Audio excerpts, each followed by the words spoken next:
All right, welcome back, everybody. Quick break for some dinner. We're going to go through a couple older courses tonight. I've got some invites. I got a couple invites with Josh Mertzig, so you'll get to watch it on my stream, and then go ahead and watch him play it on his stream if he hasn't already. I have not looked at it yet.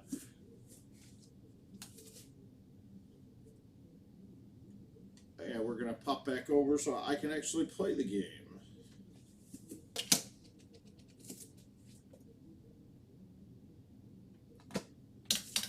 Beautiful. Sup, Eric? Bam. I still feel pretty loose right now, so we'll just dive right in. Probably going to only go for an hour or so tonight. Get a couple of these invites out of the way of these older courses.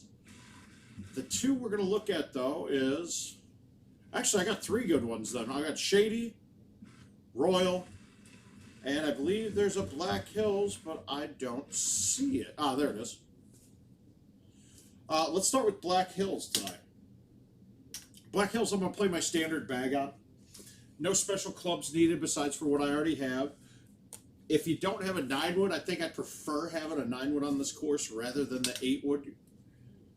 But you can get by definitely without it. Playing the Titans, too. I don't see an advantage for streaks.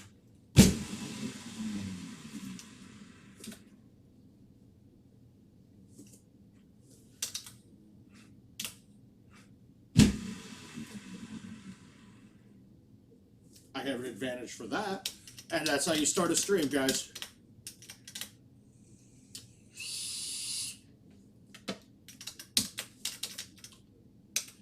All right, we got a good look on 2. 2 can set up to be really tough.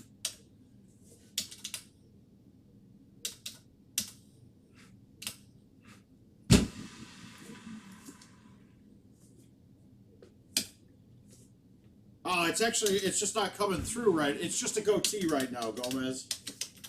There's no porn stash on here. But I think the grays get kind of blended out there.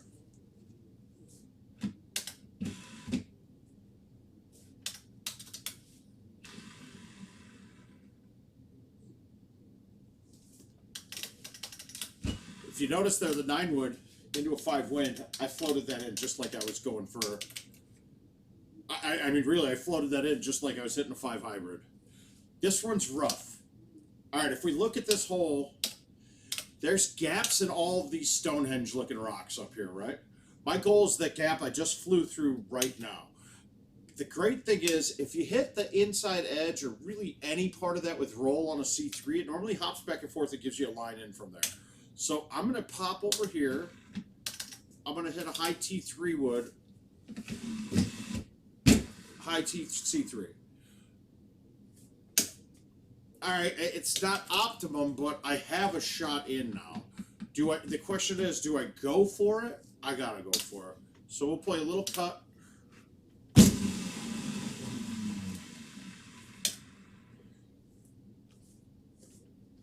Hey, Jason, the shirt, we gotta stop shaking hands. We gotta go straight for fisting these days.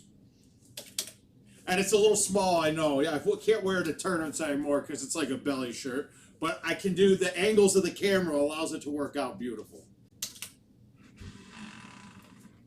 All right, getting an eagle there that's a precious eagle. We like that. It's tough. All right, this one with tees on it, this can be drivable. And it can be drivable quite a bit. Risk to reward, though, if you look at this green, it's very skinny. Unlike myself. Off the edges here with no lob wedge makes this really tough. I'm going to lay up here. This one might have a chance of being drivable right now, but we're just going to put it out the fairway. Play it as a 2-shot hole.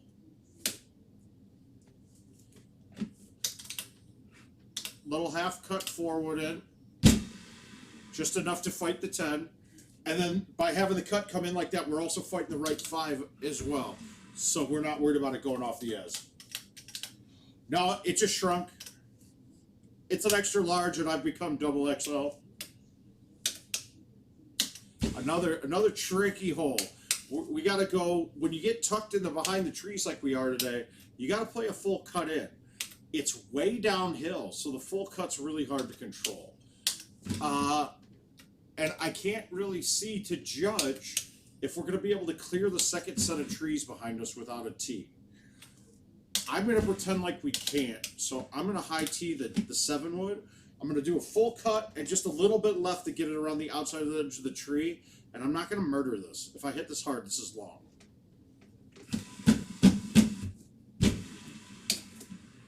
It's long anyway, see? Well, it's going to sit. Get on the fringe. Okay, good. That was an ugly look. And my chipping's even uglier. Always is.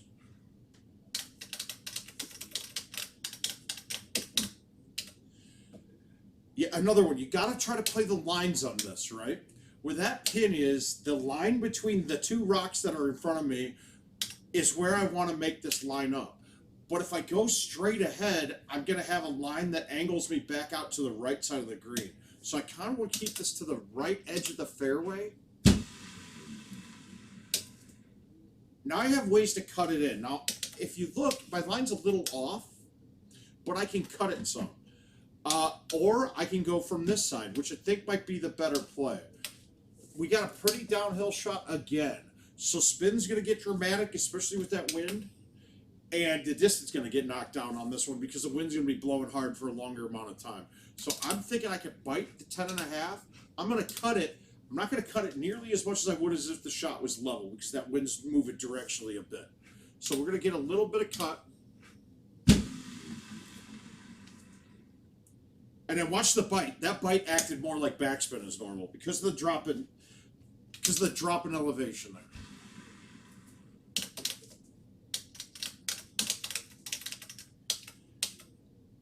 There used to be a lot better shots on this when we didn't. I don't believe we always had tees, if I'm correct on this. But sometimes we would actually hit the 8.5 driver, the low driver, and go through that little hole in the rocks. Today, this isn't going to be too much at all, right? We're going to just high tee something, go over the top. I prefer, if there's a shot that my distance, I can drop down a club and hit it as hard as I can.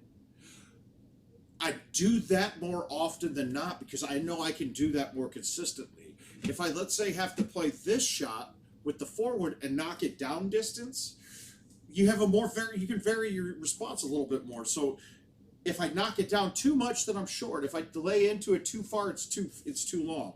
But if I go with the 5 wood, I can just hit it.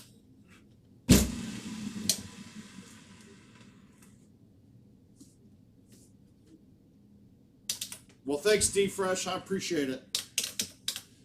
All right, so far so good. I got the whole lot on the one hole, and then I missed the other one.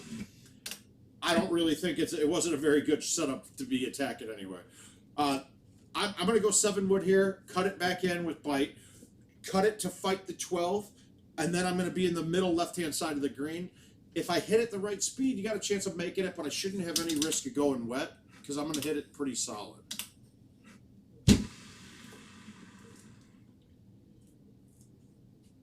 So again, didn't cut it quite enough, and that's because I didn't take into account the elevation change again. Remember, the elevation change, it's not changing the wind, it's just changing the amount of time the ball's in the air for the wind to affect it. But I'll take that putt all day there. A couple different schools of thought here.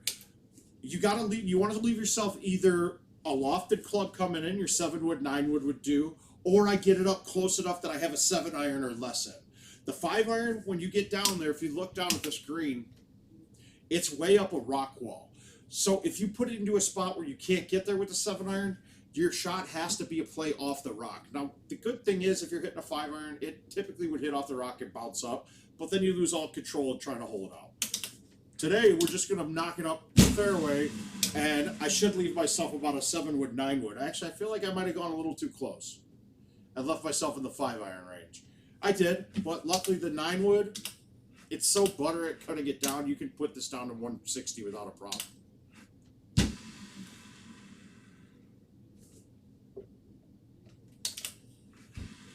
Now, do remember, though, back when we played this, a lot of us would have played the flare set. Actually, flares came out after this, possibly, but the flare set, it would have been a shot to look at. So if you got used to playing the flares, that 9 wood's different. My God, they are giving us some really ugly looks. Hi, Ryan. Welcome to the stream. We got to look and see. This is just hard to judge. This rock is in play. It's the left stone on the small view here, the one that my pointer's lined up to. When I do the flyby, that's the rock I'm seeing second there. That one, a high T doesn't get over, so we got to play around that. Now the question is that going to turn back enough? And I don't think it will. So no matter what, we're going to want to move it out here. So I got a feeling we're going to leave it at this aim and play a little bit under a full cut, right? I'd be curious if the high 6 clears that. I don't know, though. I don't think it does. And we'll just try cut. We're going to try to see. Now, there's no way that's coming back enough. So we're going to go from here. Is it a 4 or is it a 4 or a 5? We'll go with the 4. We're going to undercut it, right? So when I say undercut it, normally on my C3s, I'm pulling all the way out, right? That's a full C, full A, same thing. So when if I say flat, I'm meaning straight to the point on the C or the A. And if and I'll say undercut or flat, very similar terms in my mind, but undercut to me is anything less than a full. So I don't want this to have a full snap from this angle because it's going to go to the other side of the green, the far left-hand side. I want to keep it flat or less, but I also need to make sure I'm past past the halfway point between the BC towards the C, or else it just won't cut enough. So I'm thinking just inside of the C, and then I got to throw it out all the way, or else it's not going to get there. That was too much. And then see, I had a little bit more cut than I wanted, or I didn't get it out enough. Either way you look at that, either way could have worked better. If at that cut that I had, if you look at that ball mark, even if I got that out enough, it still would have snapped to the other side of the green, and at best I have a long putt that I could have been snookered on, or I would have had a chip from there. So I could have gone even less cut and thrown it out that same, and it would have had that angle would have been beautiful coming in.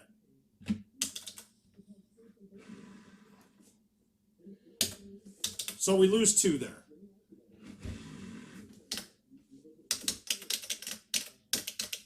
And you're gonna find this. A lot of these holes on this course are shots just like that, and it's a whole mess of them.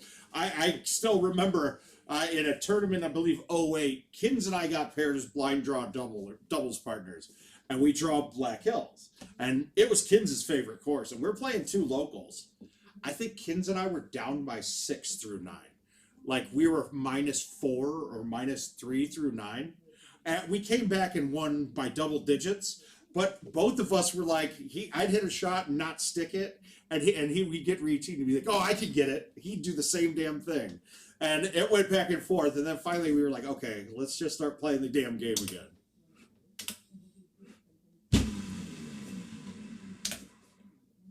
Now, see, on a shot like that, you got to work on your cuts coming in. Because no matter what I did, if I would have just played the wind on that, that would have checked left into the water.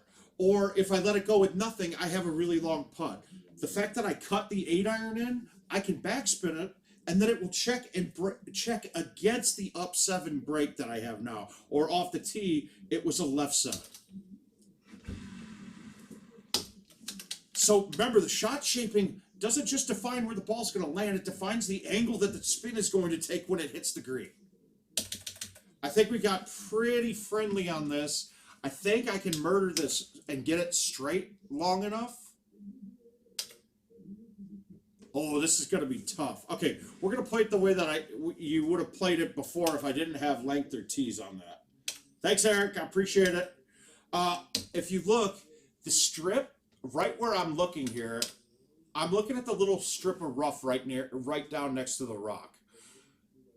This spot here where it's thicker and flat, basically from that point of the marker all the way down, it doesn't have too much break back to the right.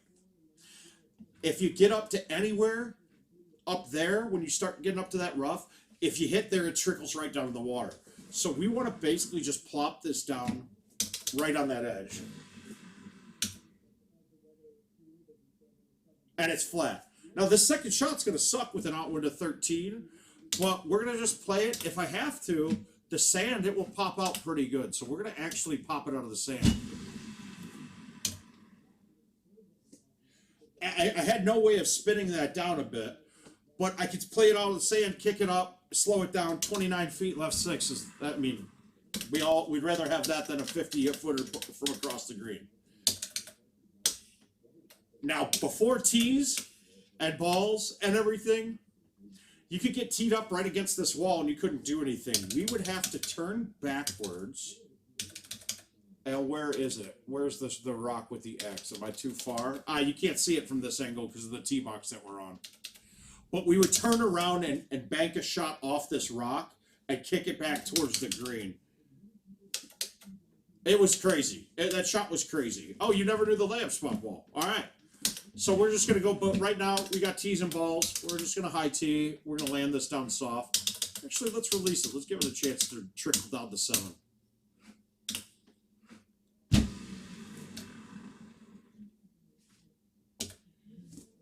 Fine. Nothing hard there. If you ever get too scared too, the rough slopes right towards the hole. So if you need to keep it left, if you're worried about getting it in there, keep it left. Let it hit the rough and trickle down. For me, this was always a bank shot, and I haven't remembered it well since we played the course, but I want to say on this look, I'm pretty sure if I roll this straight, I think that it's going to hit the rock and kick right at it. We'll see.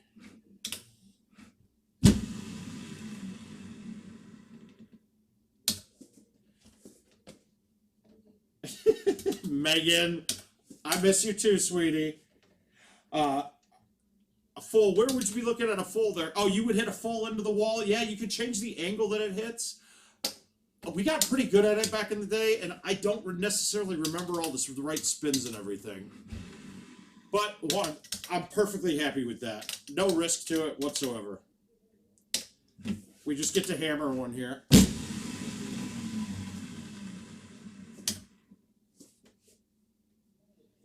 Uphill shot. Now, I would like to thumb this with backspin.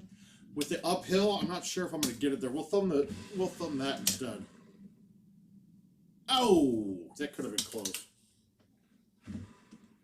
Wow, that wind ate it up.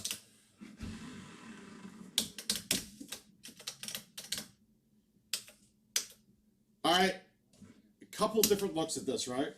Oh, Dylan, hi, buddy. This setup's pretty straightforward. We're going to knock something up there, hit the green first, and back it in. There's so many different ways you could play it. With the pins tucked right on the right corner there, a lot of times I would flip it to land on the rock and bounce it up quite a bit, and let it bounce a few times. The key here is I don't want to go long because it's going to waste a lot of our time. It's going to sit there and fall off this cliff forever. No pinky, though. I just said hi, Robert. Jesus, I know. We're going to just hit the 9-wood. Remember, the 9-wood comes up short, so I'm going to hit this pretty solid.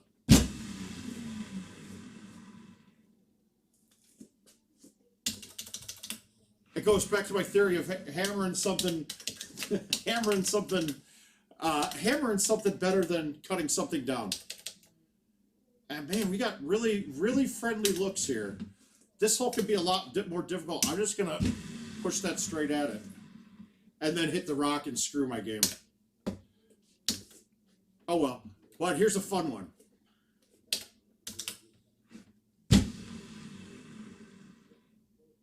Oh! I gave it a chance with the putter. Bye, Mr. Pink. Yeah, Josh will probably be able to beat that. That was a pretty easy look. But this course goes to show you, back in prize play days on this, even though I watered 4 or 3 par 4s, I could have easily taken top 4 with that score. So, somebody would have had a 28 or a 29. There would have been a 25, like 2 25s and 26. Yeah, that goes back to the putting theory. That was a turbo putt. Oh, when the putt's up, when you're on the short one there, I would play to make that one up front. Royal Cove, though, is a whole different animal. I've got a different bag that I built for this set. I was playing a lot of invites on it, so I built a separate bag for it.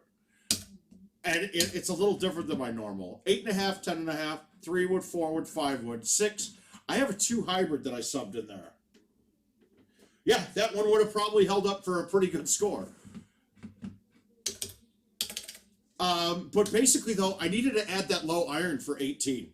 Otherwise, it's pretty similar. I dropped my 9 wood, 7 wood, and added in a 2 hybrid. That's the major difference on this bag.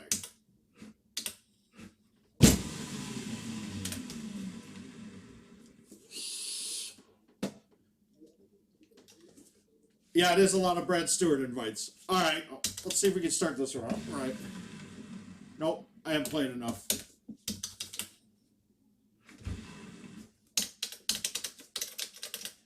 Yeah, it's a much different game back then.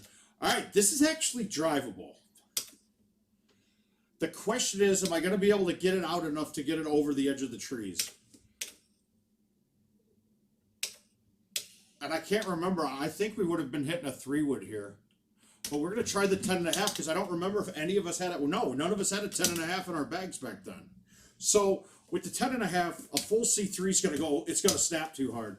I have to cut this at a flat C, a little less maybe, but still more than 45, more than halfway between the B and C, or else I'm not going to get the distance out of it. So we'll try to do a half cut on this. Chances are I'm going to hit the trees, but you're fine from in there. Yeah, that just didn't get out. Actually, it did get out, but we're fine. It's actually, I'm actually looking at this like I could probably hold it out.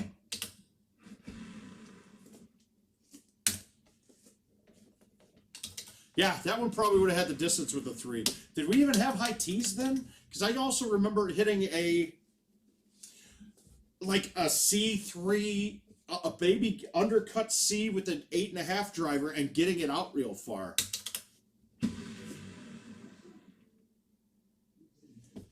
Yeah, we make it up on the next one anyway.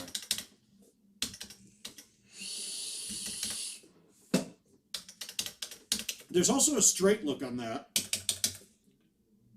Okay, we did.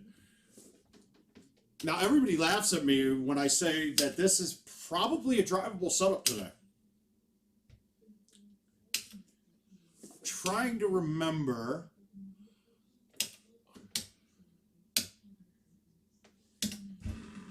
No, that's going to hit that outside tree. I think I need to be further up in the box because I need to hit a full C3 here if I wanted to drive this. If I hit the full C3, I would hit the hill. And once you get to the, if you hit high enough on that hill, it pops down. It's really hard to see. I'll try to look at it from the other side of the green. But we're just going to go straight at this one today. I had a YouTube back in the day on this hole where I put it in, it looked like, and it rolled over on the approach shot. I mean, off the tee. I had a rollover on it. Well, go be an adult, Ryan. It's about time. Thanks, buddy. Another pretty simple hole that can be real challenging, too. Because it lines you up in such a way, you don't really have much in play here. But you still have to cut it enough, but not overcut it where you're hitting the rock. So we're going to cut it a decent amount. I played backspin on that. I kind of got a bad hop there to hit the downslope first. Still works out fine. Key on this one for me was always to keep it on the right. I don't even care if it's in the sand, but keeping it on the right is important because then I can keep a line through this a lot. On bad setups or setups that I was raining before, I would leave it back a way so I can have a 5-iron in for sure. Hi, Timmy. Love you, buddy. But we're going to just go at this a little bit of cut, some release spin.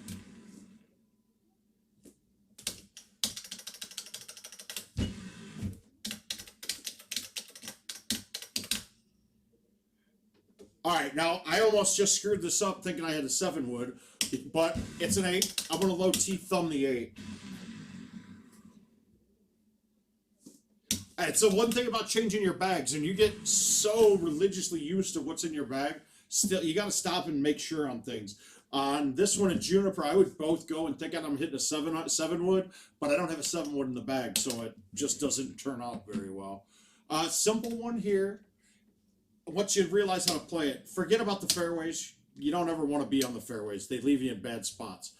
I'm just going to hit a full A1 with whatever club and play it right into there. And now I have a straight shot in. I would have liked to have hung that out a bit more, but this is fine. You don't get a lot of spin from it, but there's never really too big of winds to worry about. All right, it can be a fun one too, and this is one of the funner ones. High 4 wood. I think a 3 would possibly clear that edge, but as you look, it's still not enough, right? Yeah, this hole can eat your lunch. So what I'm thinking I'm gonna do here is I'm gonna hit the 8.5 driver low T and skip the water. Is that right? I could do a high T full with the 10.5 possibly. I don't like any look at this right now. No matter what, the problem with the high T fulls, if I hit short, I'm gonna get stuck on the green and have no putt. Let's try the skip shot.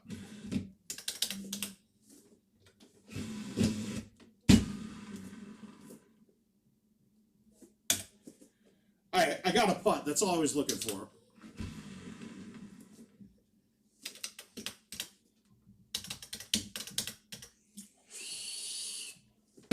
Yeah, I'd be extremely happy with myself if I did that in match play. This one here, it can be real challenging as long as you don't if you put it in the wrong spot. You got plenty of room. Even those bunkers aren't bad. Now, where I just put it is not where I want to put it, but I have this 2 hybrid in my bag right now. If I wasn't playing with the 2 hybrid, I'd be in a really bad way. I'd be kind of worried about hitting the underneath of the trees with a wood, but I'm not worried about it now. I had backspin on that, but Eric asked what spin I put on that. Okay, so normally if you're trying to skip a shot, roll will make it skip easier. But if you're carrying the 8.5 driver, it will always skip with a low T, right? Now, obviously, if I'm going way downhill, and use your math. The physics of it's wrong then. But it will always skip with the low T. So all I had to do on that one is get it around the rock. I got a couple of YouTubes of aces on this hole. It lined me up really bad, though, today, and I don't really think I should be going for this because it will ruin a round. The times I go for this is when the tee box lines me up, that this group of 3 trees, when I look at the hole, I am to the outside edge of the right tree. If I can do that with an outwind, I can hit a 3 wood or 10.5 straight into the hill. I can't remember. I'm trying to think if I believe it's a high tee with roll.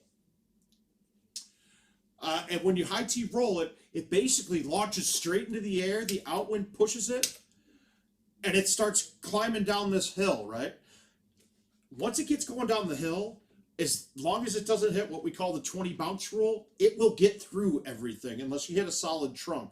But on this line right here, there are no real solid branches. It's all branches coming out sideways.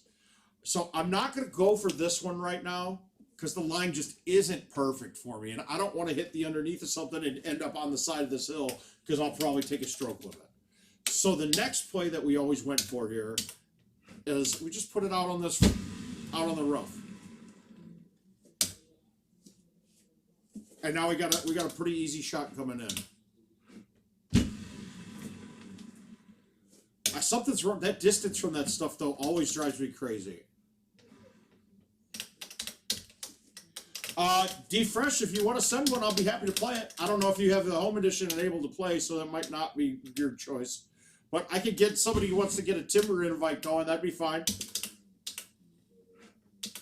You can look up on this one. You got a lot of green to play with here. We're pretty much in the center. No real problems with trees on the sides or top. So we're going straight through this. We're pretending like we don't have any trees in our way. A lot of times it's nice to have that low iron in here because you can go underneath them on a lot of setups. On most of those, though, I could high tea a 9 wood, or the 8 wood and clear most of these.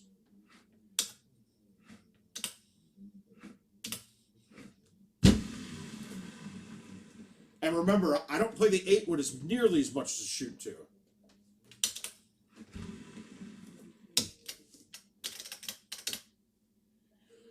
Well, we got a Paul. We got a request on Twitch right now for a Timber Bay. If you want to play one. Basic premise here is to leave it as short as you possibly can around the edge of the tree.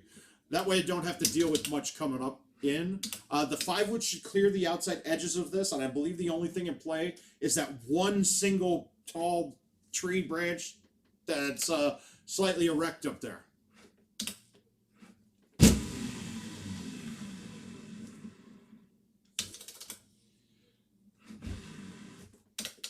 Thanks. All right, so I got somebody sending me a timber invite too. Okay, lots of different ways to attack this hole. The commonplace way, and the way that I would prefer to do it, is you can't really see it, but right to the left of my distance marker, there's a strip of fairway next to the building, right? All right. It's kind of tricky to stick sometimes, and on this look, I'd have to be playing a cut shot to the bigger gap of trees here to the left, and then try to get it and stick to that strip. Probably not going to be the best shot today. The joy of it, though, if you leave it short, you're still getting up and down for birdie. If you go long and in the water, you're still getting a birdie out of it because your drop is pretty good. But we're not going for birdies here. We're going for eagles. So today, I'm going to knock this up as far as I can down the fairway, being sure to stay to the left-hand side, because there's 2 spots. There's a spot you can go to the right through there and cut it with the wind in through the trees, or I can hit like an A1-ish type shot on my second shot. So we're going to knock it way up. I need to stay in the fairway or first cut. If I go in the rough, this next shot is basically I'm laying up to try to hold off for eagle. So I kept it to the left side of the fairway, right where I wanted it. Right, got plenty of choices here. You could go with the driver, smoothie a half cut, bounce it out of the bunker. Right, that works. You could come over here, and if I was closer to it, it would be a shot through here with a 3 wood or the 10.5. And I just don't think with that wind it's going to play today. So my shot's going to probably be this with the 8.5. So I'm going to do a half cut, but remember, I'm doing it enough that it's going to snap. I want to hit it soft still, though, so that I'm not flying the green. Now, once again, we don't have much risk. Even if I snap this a little bit if I snap it too hard, there's a chance I can go long in the water, but I'm not going to be doing that. Hi, Matt Kavanaugh.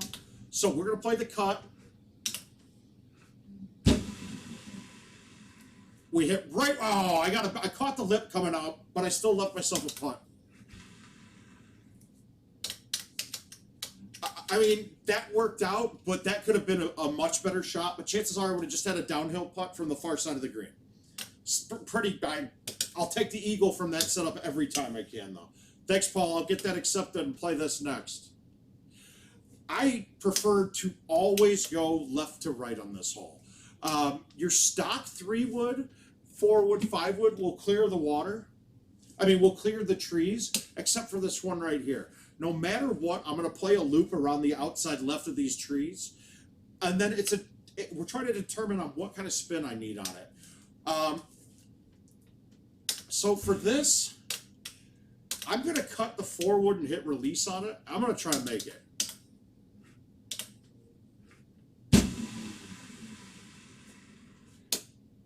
The joy here, too, as long as you don't have roll, when you bounce first on the green and hit the back wall, it's rare that it will ever come back and go wet.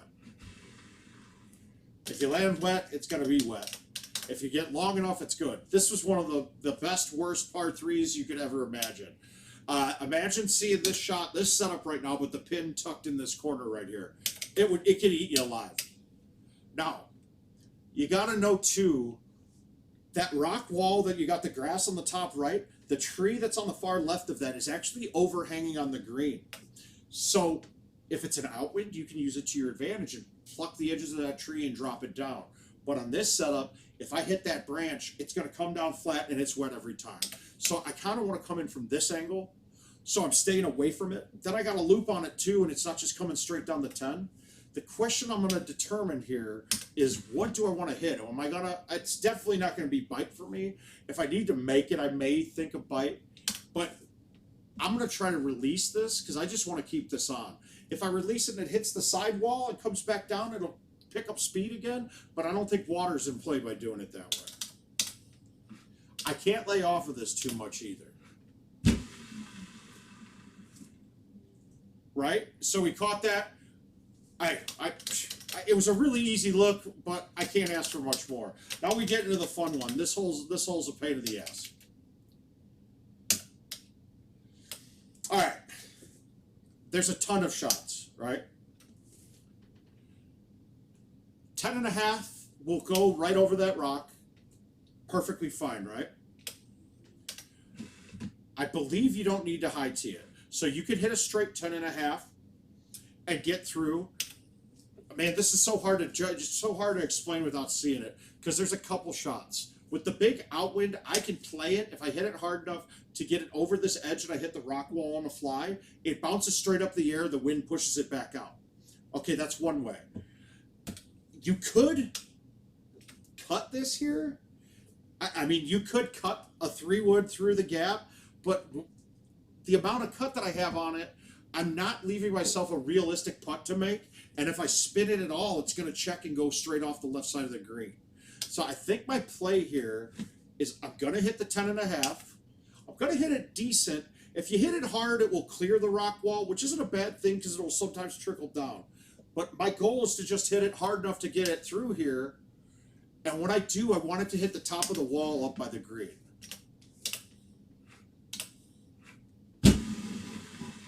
Okay, I hit it too hard. It's not a bad thing. That was safe. If I would have hit that a little softer, that one kicks off that rock wall, and I'm really happy about what's happening.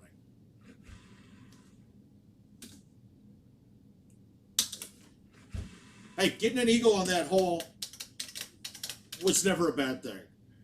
And we got a decent look at this too, but my God, when you tuck that pin around, you got this whole line of trees up front that are in play with pretty much every club. So you have to come in with a swooping type shot. I mean, an A1 with this kind of club would probably work, but the A's too much and it's going to snap. A shot I used to hit quite regularly on this was a driver dead straight. You see the two little trees in the middle of that hump when we get up by the green?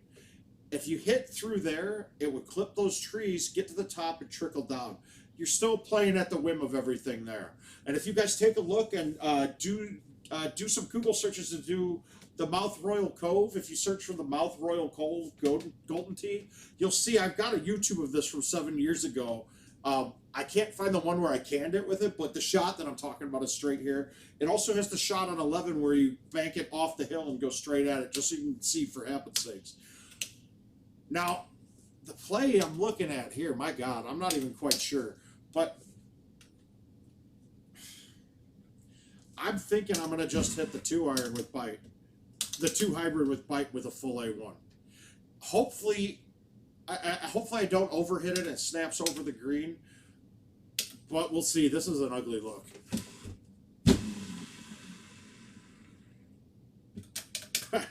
Wow.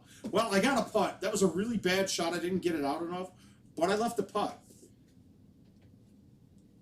All right, we're looking at a 106-footer, right? I have a 150-foot putter. If I try to make this, if I tried to putt this with a straight pullback and right at it, I'd cut a little off the break, like think of it more as a left 8 because it's going to come out real hot. But if I miss this, it's wet for sure doing that. So I'm going to do a C putt on this to kill some distance, and then I'm going to play this more as a left 12 to 14 break. Now, when you start getting at these distances, you're really giving it a guesstimate on where you're putting the aim on it. So we're going to C putt it. Yeah, and I mean, it wouldn't go wet. If I put it that straight without a C pullback, that putt was 100% in the water.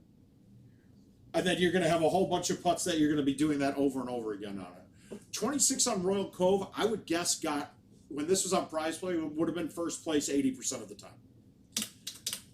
If somebody wants to disagree on that, and please do, but I got to think it's got to be something like that.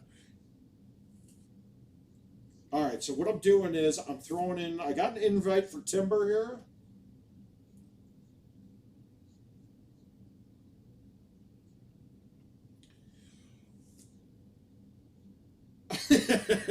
Right.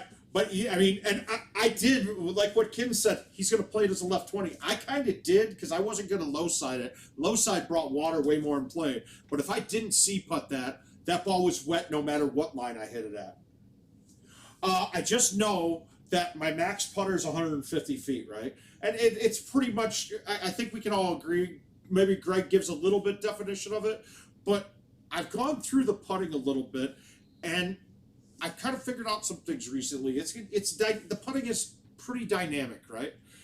What I mean is there's a putter up until you get to 80 feet that is there every 10 feet, right? Meaning that if I have a 12-foot putt, it's giving me a 20-foot putter. If I have a 13-foot putt, it's giving me a 20-foot putter. But if I have a 10-foot or an 11-foot putt, it's giving me a 10-foot putter.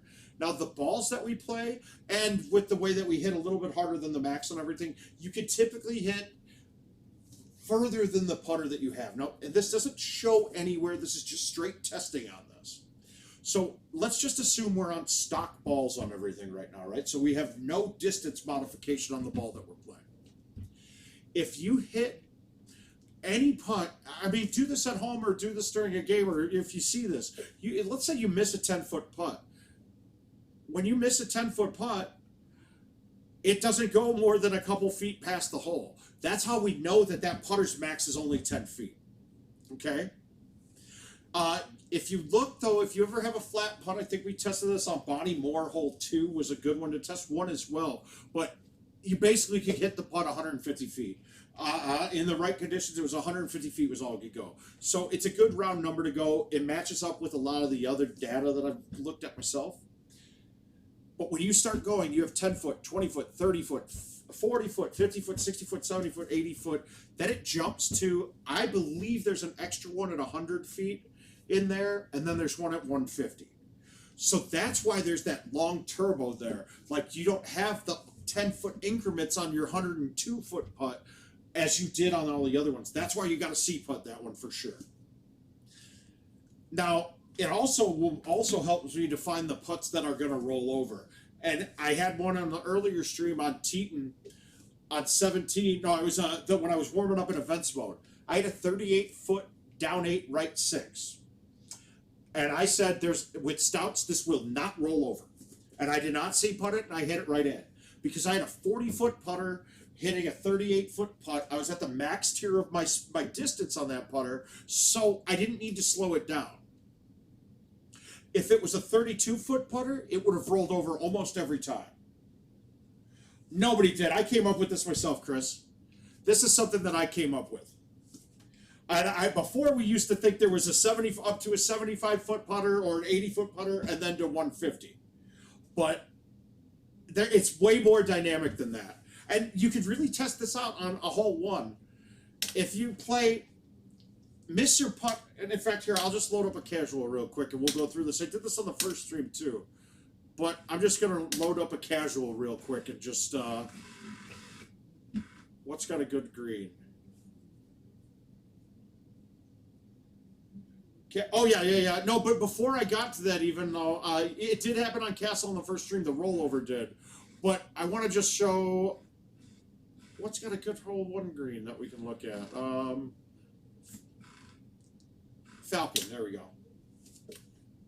Yeah, Pem does. All right, we're going to knock this on the green. We got stock balls, right? It's going to be really hard to determine the max distance on a putt.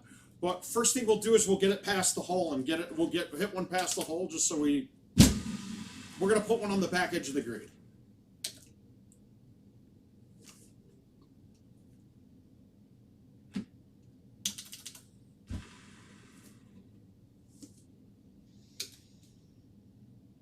how far did we get? We got 101. This is going to be a tough one to judge. All right, we'll move it off center a little bit. We'll see. We can kind of see the dynamic putter on this one. Look at that. Okay, so that was, we hit that 112 feet, right? So the 100-foot putter, 112 feet would be about right. Because you can get about 10% more out of every distance. But okay, so this 13-foot putt, if I miss this, the farthest that this will go is probably, I'd say I could hit this to 22 feet. I could hit this 22 feet, meaning I'll have about a 10-footer coming back. 15 foot minus the angle, okay, so 12 feet. So you see how it doesn't allow me, I can't hit it across the green, so we know I have two different putters though, right? So this putter isn't the same. 15-foot putt, I have a 14-foot back. So a 15-foot putt was giving me a 30-foot putter, let's say. Now, by judging that, now, if we go, it's impossible to putt off the green. I won't be able to get it far enough off the green. So, but when I'm right at the edge of one of the tiers, finding the tiers is going to be something a little bit different to judge through, and you're going to have to do some internals here because I haven't gone through it. Now, maybe I might task myself with doing something tonight. But when we get to the edge of a tier, let's say this was a down 6 putt and it was 20 feet. I have a 20-foot putter, or actually we're saying it's probably a 30-foot putter based off of what we're doing right there. If we look at this one right now, let's see if it's the same. I made it, of course.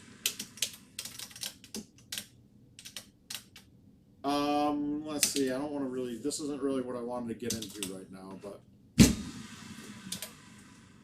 all right, we'll see here. Let's just see. We're what, 30 feet away?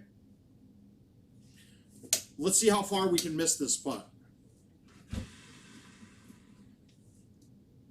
Okay, so that ball went 40 feet exactly. So a 30-foot putt gives me a 40-foot putter. Now, if I had a 35-foot putt, would it still give me the 40-foot putter? My contention is yes. So that means if that was a down 6 putt from 30 feet, and I have a 40-foot putter, or if it's a down 6 putt from 38 feet and a 40-foot putter, that my down 6 putt from 30 feet is going to roll over more likely than the 38-footer will, because the putt is slowing down naturally by the max distance of the putter that I'm hitting. I hope that makes sense, and I'm trying to verbalize this better, but it really does make sense if you think about it. You have different tiers on the putters. So to know the exact tiers, I don't know, and I don't know if we can possibly know that. It's just going to have to be something you base off of what you see on yours. I just now know there's a 40-foot putter in here, right? Because this one just proved it. I had a 28-foot putt. I missed it by 12 feet when I hit it full. I know, I think so, but I think a lot of people are understanding what I'm saying a bit, though. So, you guys, elaborate in the chat if you would. Kids, does it make sense what I'm saying to you? That it's more dynamic than what we used to originally think? It's a lot more dynamic than we ever thought, because I don't think we ever broke it down like that. I was like, oh, we got this putter? Oh, it's a turbo putt. That means I got the longer putter. That's how we always broke it down, right? But now I've looked at it a lot more. Oh, see, there we go. Mouth math. There we go. And yeah, it does. All right. And did you ever think about it that way before? I didn't think about it that way for years. I always it's 75 feet. Okay, it's going to give you the other putter tier. I think it's 80 foot is the number, and that you get a turbo 80. It accounts for your ball distance as well on an 80-footer. So your 80-foot putter can technically go like 82 to 84, which is why that number where we get the turbo changes at a slightly higher than 80. It is actually the exact same mechanics. That's how I described it to people, John, that you could choose. But in Tiger Woods, the old school ones, you got to choose the different putters. Here, we don't have a choice. It just gives us the one. So, yeah, absolutely true. It would be nice to be able to choose a longer putter for, let's say, a tiered green on 18 at Jamaica, right, Andy Haas? But I digress. Yeah, exactly. 100% makes sense. It absolutely does. It's something I really wish that we could come in and get into the dynamic of it, and talk to IT about it, because I'd like to know, because with the tiered greens, especially the Castleshire one and Jamaica 18, the tiers aren't dramatic enough. They're not huge high tiers, but they're enough tier that if you're at the longer part of a putter, it won't get up. And the worst part is, and we saw this, like I said, in the finals of in Haas's match against Clover, it didn't get up even on the shorter putt because he still was at the max distance on the shorter putter tier. So it kind of sucked. Oh, I have to accept. Hang on, let me accept that Timber inviter. I had it open here.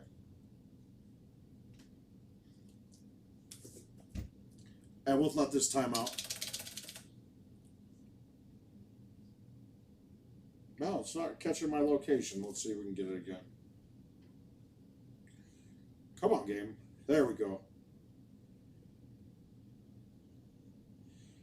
Yeah, it would take a lot more programming than I think anybody really wants to do. I really hope at some point in time they do change the swing mechanic a bit.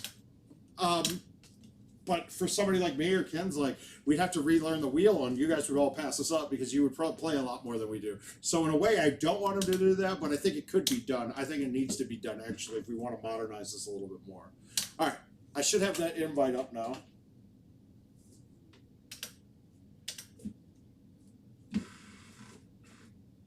Little story about Timber Bay. One of the first TOCs in Lake Geneva, right? On hole two with the right distance can be drivable, right? And I'm going to play, just real quick, I'm going to play the same clubs and balls. Titans are the same, my stock set of clubs. There's nothing really, no risky holes here that these clubs won't work on. There's not, even if I chose to build a bag, I wouldn't do something specific on this course.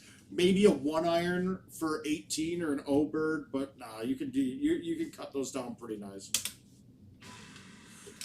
But back in the day, so the TOC was on machines that weren't owned by an operator at a time, like they hadn't been registered to vendors, so there was no prize play. So we had it set up. To do where you'd start a casual or an online contest, and then you do random tees. Well, I'm playing Haas on this, and it shows me 380 to the pin, right? And I'm like, hell yeah, this is drivable. But Haas randomized the tees, and back then when you randomized tees, it didn't adjust the distance on it. So it had moved me way back on the box, but showed me that it was still 380. I went up and just smashed a ball and directly in the water. It was like, what the hell? And went straight in the water. That was it. 2 strokes against Haas is pretty much a loss most of the times you play him. So I was like, Jesus, that sucks. And then the same thing, Rodney and I had a match, and that same TOC. And it was on this course, actually, and we'll talk about the drop on this course when we get there. Hey, Steve Beatty, I love you, buddy. I don't know, is it you or is it Kenny?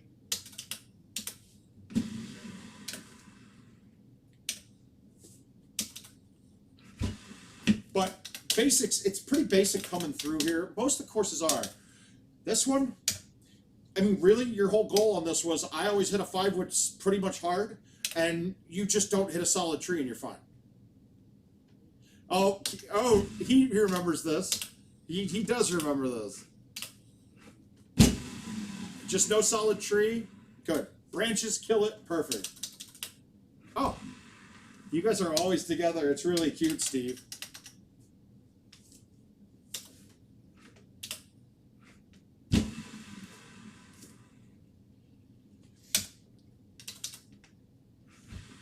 So Roddy Smith, yeah, that was a heck of a match. It still pisses me off to this day. Key on this hole, you just want to get around the bend, stay in the fairway, don't get up too close to the wall. You're in trouble if you're too close to the wall.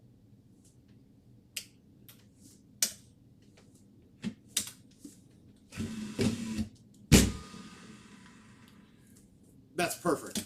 That's the play. I don't think I've ever had another spot to put this ball ever. There's been a couple times where I thought that I could go long and over the top and with tees, and yeah. Oh, that's not fun. I think it's time for new ladies then, Steve. Oh, it was terrible. Oh God, we're gonna get into that one. Yeah, the one with the one that Rodney and I had. I'm still like, I mean, this was getting a big money. Like the winner of our match was an extra $1,500. All right, easy one here right now. You can get tee boxes if you look, the 3 boxes. The one on the right, you got to hit. Sometimes you have to hit a low tee driver and go straight at it. Remember, if you're playing the 8.5, the low tee driver will skip the water though. But we're gonna just the forward. There's really no trees. I've already limited them for my view because they're not in play. So I'm really just looking at the green and trying to stick that.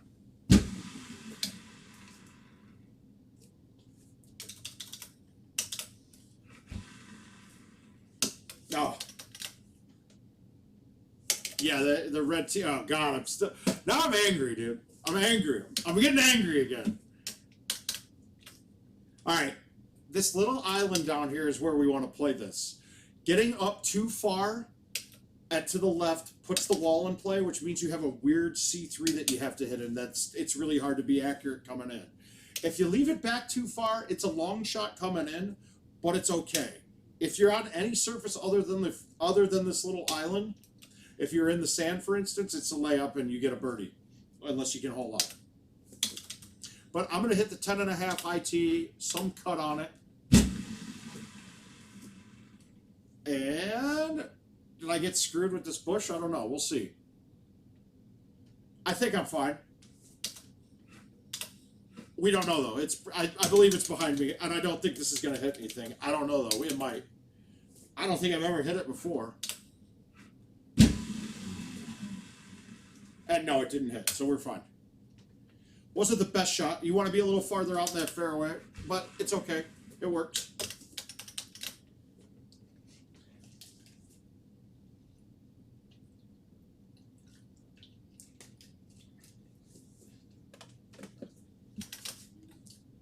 A simple par 3. Let's go for the ace. We're on home, and I wouldn't have used a tee on this at home, on commercial.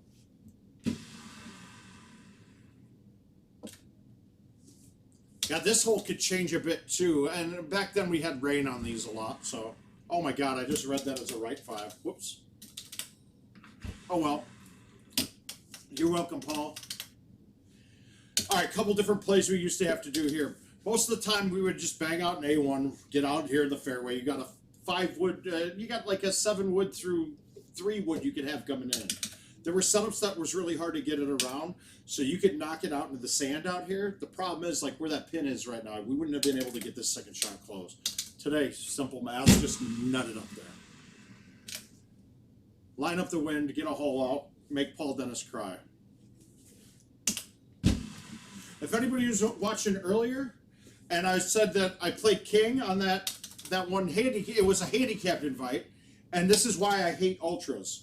His ultra from 270 there to shoot even handicap on his par beat my 40,000 points with a hole out because his is a dunk and doubled his ultra points. So I actually tied with score and lost by 10,000 great shot points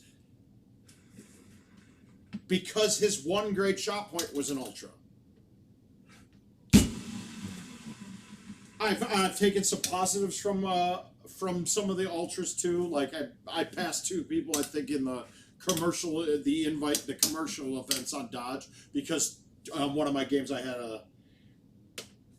Oh, you too, bud. But I had a couple of ultras during my my commercial events qualifier on Dodge that passed up a couple people, I believe. In the end, I think I might have passed them by a stroke, but I can't. I don't like having money being judged on if I got lucky on an ultra.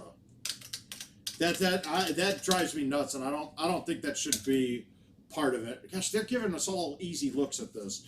This one today, you could go straight over. I would have loved to hit the shot that we're on one of the right tee boxes where I'm gonna hit an 8.5 driver right into the trees and kick it through the trees onto the green. But we don't have to do that right now. We just can hit a 3-wood over the top with a cut.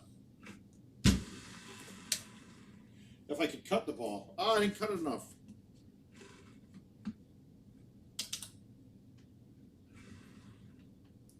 Did I hit the hill there, it looked like. I must not have gotten it up. Wow, Paul, you got a chance here, man. Butch, anytime, man. All right, so this is the hole that Rodney and I had. We had a pin that was over here, like just at the edge of this, just at the edge. It was a rough setup, and I think we were both playing low loft clubs, so we both stuck 3 irons at this. Well, I stuck it, had a 30-footer for birdie or something like that, and I'm making my putt. Rodney waters it, and it drops him on the green closer than my putt was. I dropped him on the green. It dropped him on the green closer than my putt was. So he made his putt and got his birdie. So, he made his putt, got his par, and I got a birdie. So I'm up 1 or 2 at this point. And the match goes on. Okay, great, fine. I'm a little pissed, like, wow, that's bullshit. Like, how am I going to lose? How did I not get 2 strokes on this? Yeah, then we wait and see. You'll see what happens. It's really bad.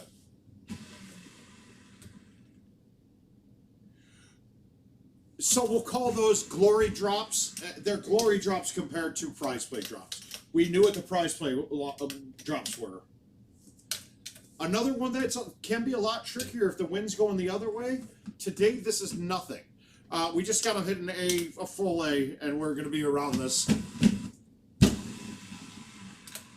Right? But the wind going the other way, you got to come up with something cute and keep it aimed at the trees with a half cut or a full or a flat cut, and then softy it and get it all the way out. It's a tough shot then.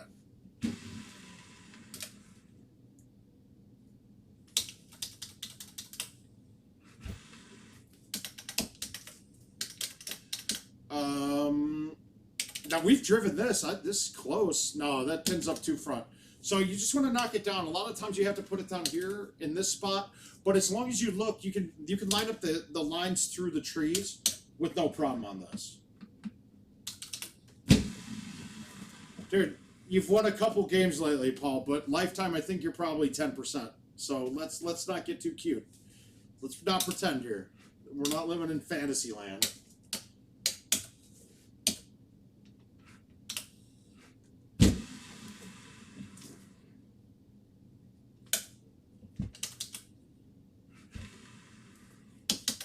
All right, so off now. Easy hole there.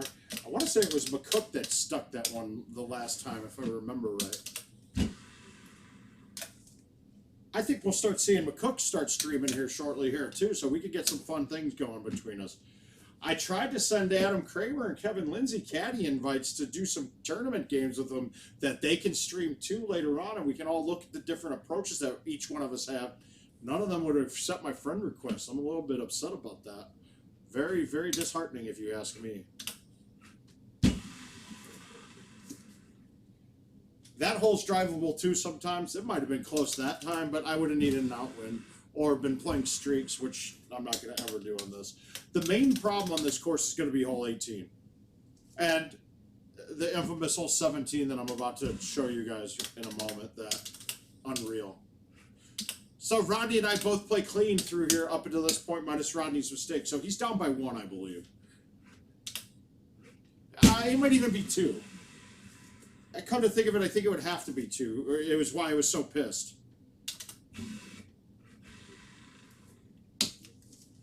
So this next hole, it's a really well-designed par 5. Occasionally, from one of the front boxes, you can hit an A1 and go out to the right-hand side of the fairway and then have just a little bit of a cut shot coming in, right? For the most part, we're going to be going this way and getting it out as far as we can. Oh, that's perfect. I want to be up on the first cut, not over the edge, and have this as a second shot coming in. Now, while playing Rodney, we both did this. I cut mine. I believe I trickled down the where the pin was. You can play a shot that trickles down this hill, this mound, right? Well, I trickled down the mound, and it rocketed off and went wet. All right, cool. I'm thinking to myself, all right, cool. I'll lose 1. I'm gonna drop 1 here because he's making his eagle. Oh no! Did I ever not get the glory drop? I got the prize play drop, but the prize play drop on this hole is one of the most ridiculous drops in Golden Tee history. I'll show you where it is here in a moment. It's disgusting. But basically, we're going to just cut any driver. We're going to go around the trees, not over them. So I'm going to just cut the driver. I'm not going to murder it because I can't fly it, but I'm going to hit it good. And I'm just not cutting nearly as much as I should. But let's see if we can make a putt. Nope. Died off on me there. Now that goes back. That was a 58-foot putt. I'm guessing there was a 60-foot putter and that thing died. All right, this is ugly. This hole's always ugly. You got lanes all over the place, though. There's lanes through here. You can cut around here. There is a bank shot. I don't have the 9.5 driver would be perfect for me right now. I would go right through this gap. But the 8.5 isn't going to clear it. So we got to come up with something cute.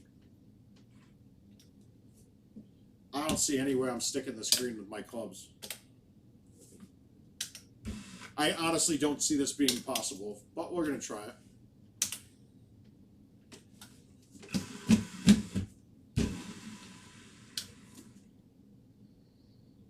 Yeah, I didn't see any way I could have gotten that to cut more. A one iron on that setup would have been pretty useful. Anything like that. Yeah, you should lay up.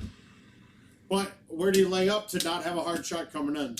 I got to try it, though, during the stream. And just keep losing games on it. I think I got one more older course to knock through here out the Shady Acres, which is probably, I mean, the game that Haas put up on Shady Acres is probably the best game of all time, is my guess. Oh, yeah. Yeah, that was bad, dude. I mean, it popped up. Oh, yeah. Dude, and the drop on that hole, 17, dude, if you were off the right-hand side of the green, there was an occasional time where it dropped you literally dead underneath a tree. Like, it put you under a tree where I had to turn, like, almost away from the green and try to cut something and trickle it down a hill to get it on. And I think I ended up double bogeying it. And then I told myself, I hate this Rodney guy. I'm never going to talk to him again. He's an asshole for even letting this happen. But then realized I love him. I'll probably still win that invite. Yeah, it is live. Adam Miller. Hey, buddy. You got my best man in here, guys. Fishy-tastic. We all remember Adam. He's played quite a few rounds. It is absolutely live, Adam. I'm speaking to you as we go.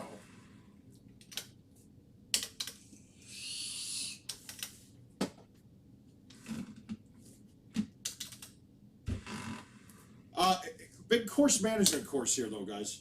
You got to start knocking these around and make sure you're playing angles in that you can attack. Oh, God. That was not a good angle then.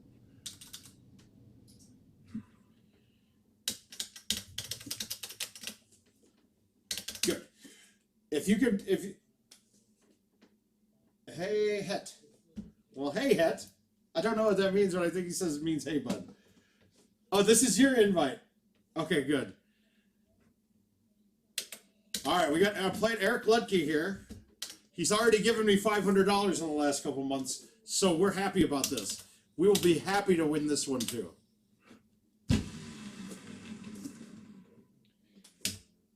He put an offer out there and almost got some of these other guys, the Kinses of the world, to drive up for it too. And then I would have had to have been really upset.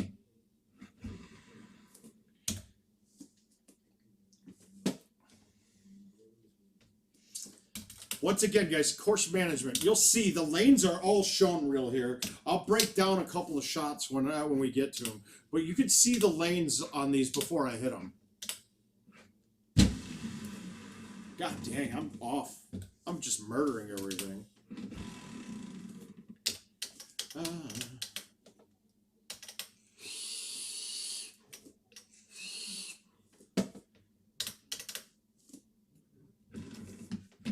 This ball carries a little bit more than you'd like. I don't think I've ever had a 10.5 while I'm playing this course though either, so.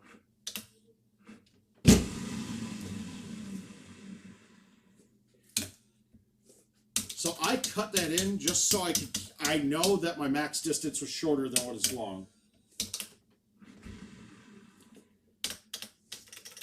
Yeah, Eric, you're going to be... Shady can eat you alive, but joy for you if it's handicap, the par is only 26. So I have to shoot... I mean, one, I can't really... I think only one person ever shot my handicap on this course, and that's Haas.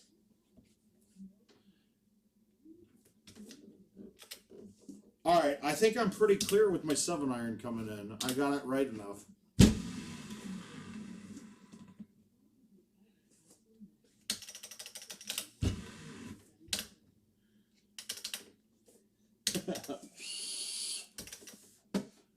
Oh, there it is. I do take his money. It's fun. All right. The play here... There were setups back in the day, and I think it's because I was catching a turbo A1 back then, where you could hit an A1 and have it and skip the water and have a shot from that rough. All right, now the play here though, I want to leave it to be between 300 and 320 away from the pin, because the second shot, if we do a flyby to the green, there's no way to get a direct line in it. I'm playing a cut in no matter what. So if I keep it at 3 to 320, I can cut the 8.5 driver, which stays under everything coming in. So I want to put this, and this is just from knowing the course, I want to put it in between these two turns, right in between the two fairways, a little bit to the right side. I like that. A little shorter would have been better for me, but now I can hit almost a full A1. I'm not going to hit a full A1. I'm going to hit a flat. And have it kick the hills and get up. I'm going to say that's an ugly hole. I mean, getting an eagle there with the pin on the far right is always great for me.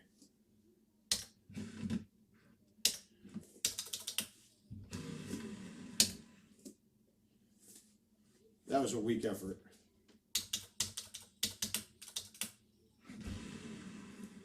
There we go. All right. All right, 8 and 9. 8's easy. 9. This is ugly too.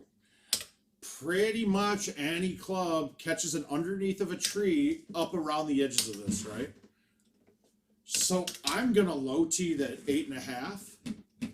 And I'm going to skip it short. If you hit bunker, I will kick out of it a lot of the times with the low 8.5.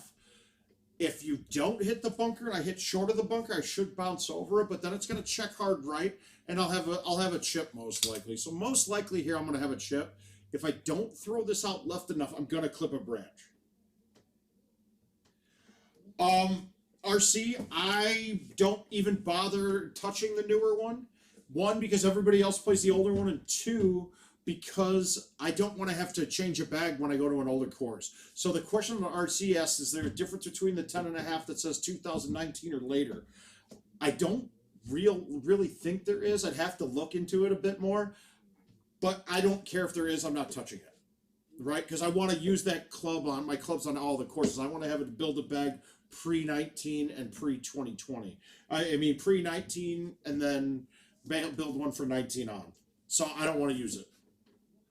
All right, so we're gonna do under half cut, maybe 1.5, or B.5, or A.5, or whichever you want to look at it.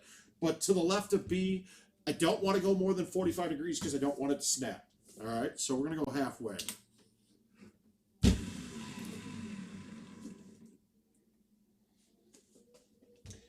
I gotta say, I mean. It's fun, guys, if you're ever streaming, it's really fun when you've drawn something up in your head and you talk about it and say it, and then do it exactly the way you want to. It's not easy to do sometimes.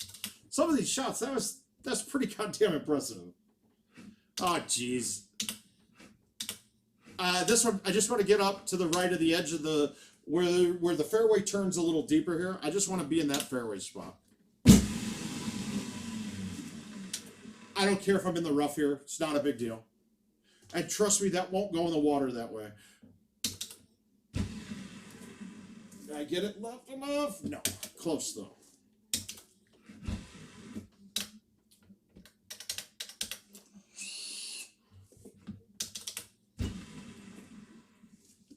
Left side of this fairway, you get nothing coming in. I like it.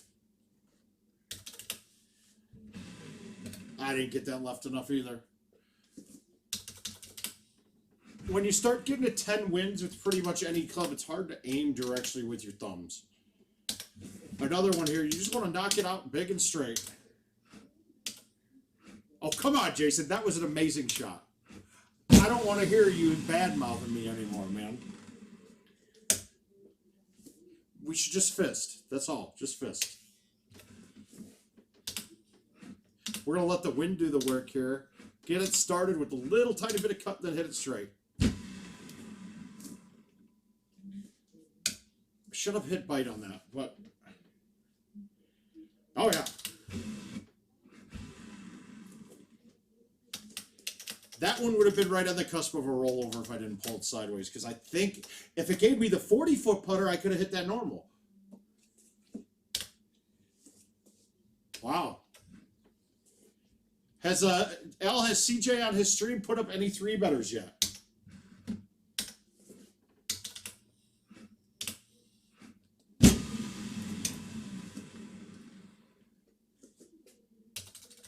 I'm very curious to see if he's gotten a 3-better up for us yet.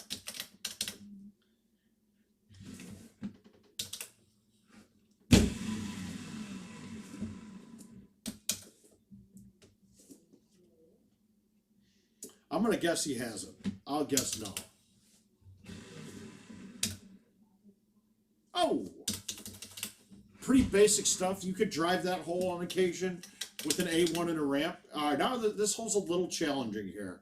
Yeah, with this wind, this is not easy at all. The question here is always, do I want to play it to stick to green, or am I going to just try to get it? Am I trying to get at this hole? I got to say on this one, I got to say that you got to put this into the fat part of the green on the left-hand middle. I can't go at this pin. If I do, I'm just risking water.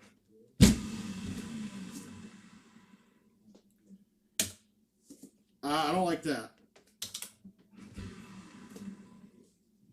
Yep. I left myself a challenging putt.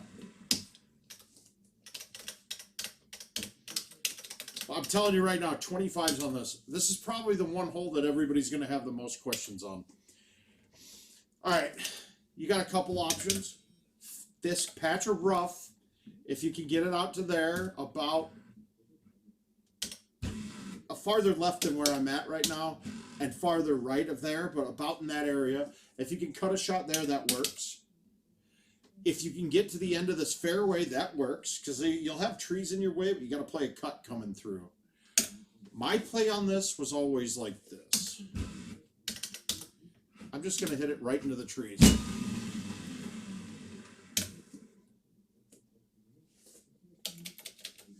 I'm on dirt. I wanted to get a little farther up, but I think I'm okay. I think the 9's going to clear these and I'll be good.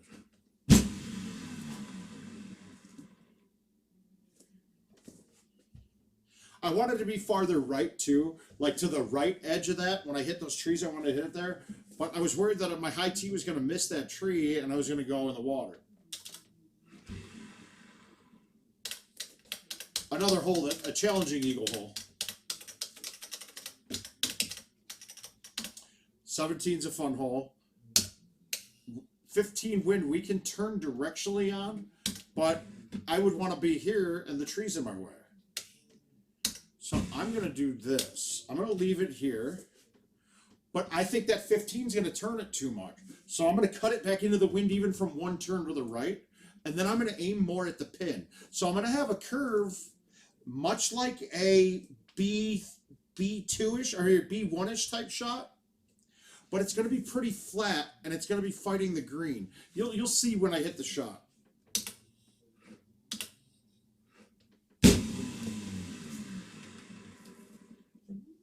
Now, the key is, you see how that backspun? If I would have played that cut from, if I would have turned directionally, cut into that wind, my check would have been straight to the right, fighting the wind. But that ball, I had the cut on it so that I could pull it straight back up. I didn't get it left enough and I overcooked it. Love you, Andy Bennett. Yeah, I miss it out there too. Well, it's Sobe nicknamed it the arcade shop, right? That was what he called it. I'm gonna give him credit where credit's due. He's older school. He came up with things that we're reiterating now. God, these holes are ugly. All right, this one coming in.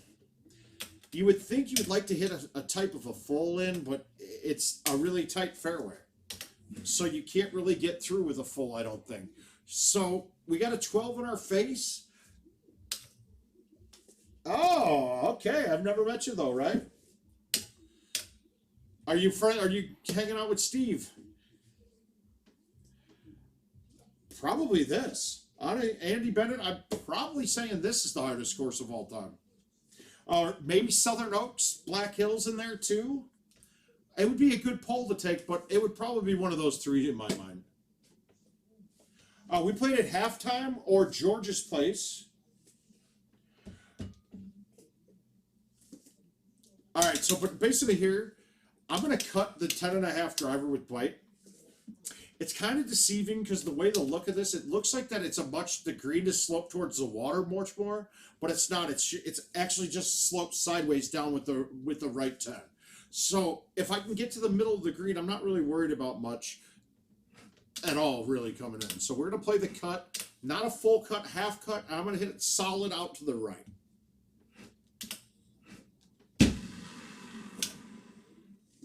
All right, too much club.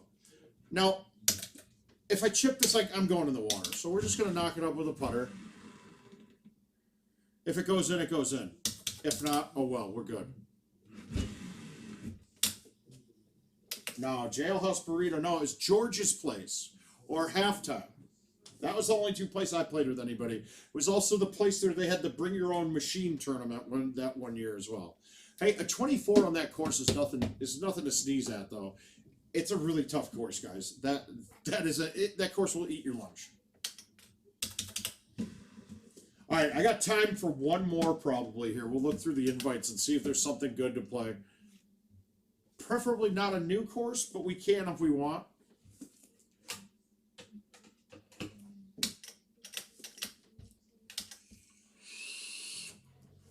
We got Castleshire, we got Greek Hills, there we go.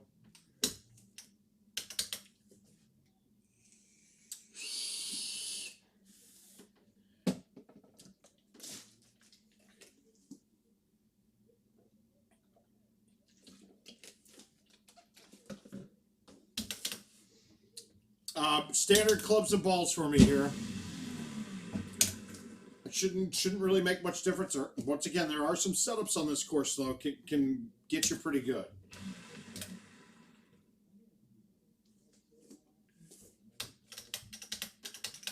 Hi Paul. It's because you guys never go anywhere anymore. We haven't seen you in a tournament in ages. See you later, Eric. Have a good night, bud.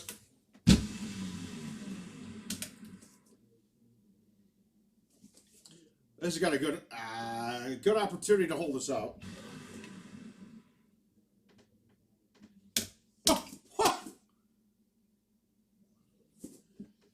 What?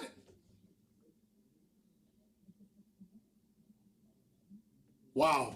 Highway robbery. Yeah, Chris, yes, you can. I don't believe you can, though, in Arizona. All of these have a prize associated to it. The problem is Google and I talk to him on Facebook every couple of weeks now. He's back around. Yeah, that was kind of BS. I'm not pleased. All right, you got a couple options here. Generally, our play was to stick to the top edge of the second fairway. It leaves you a 5-wood in. Right, so right there should be good. 5-wood in, perfect.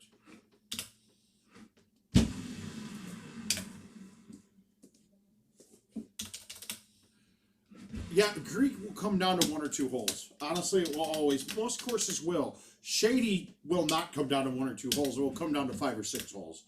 A couple different plays here. I always liked hitting my 8.5 or my 9.5 or 8.5 driver with a cut, backspin. I'm going to end up hitting the rough short, maybe the green on a fly, but it will kick and then check back to the left. You can hit this club with a cut in too.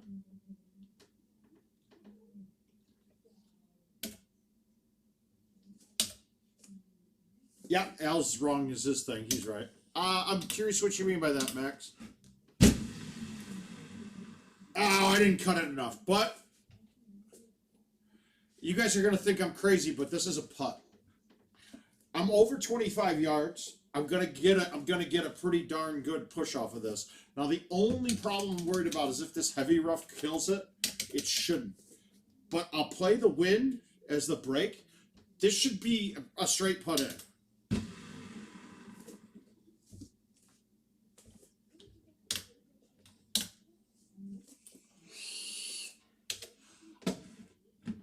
But I was almost positive that was going to be a no problem thing. Like I wasn't looking at that real bad once I saw it got to the top of a hill. The general theory here is this, right? If you have a downhill putt, a downhill shot, and it's 25 yards or more, if I have distance of less than a quarter of my distance is over an obstacle, it will carry that obstacle. All right? Max Manning will know. Shot of the week on, I believe it was Dusty Bend. He was on the fairway up at the top. Right? He was up at the fairway up at the top, and we said he's about to try to chip at it. And I go, no, man, putt that. It was 48 yards away or something like that. He was 48 yards away, and the putt was over. There's a gap, a bunker that was 20 yards wide. And I was like, you can putt that. And he's like, no, you can't. Yeah, he putted it and drained it. Because you can clear about 20% distance, maybe a little bit more depending on height and wind behind you, but it will come off hot enough that it clears that and is in the air. If that was a 4-yard putt, that ball would have trickled down the hill and went 3 yards, and I would have been putting from the hill again. Rabbit, jackrabbit.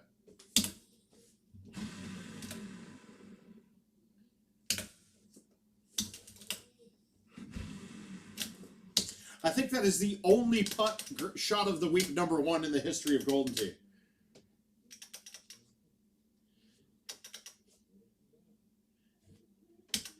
Let's see if we can this.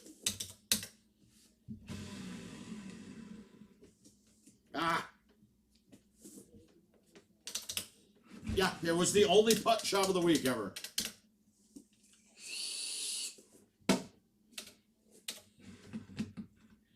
All right, you can go.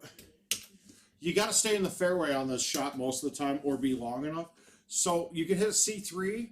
I'm going to try to bam a C3 with the high tee 8.5. But I'm not going to full C3 because I don't want it to overcut into the bunker.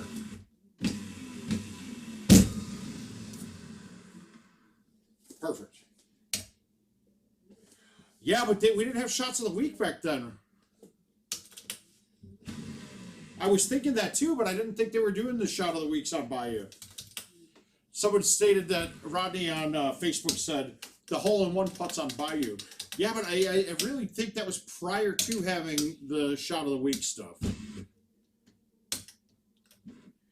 All right.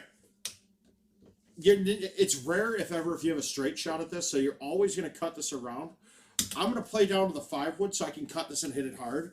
It's not a lot of cut. You're just going to cut it a little bit, throw it out around the left, and hit it solid.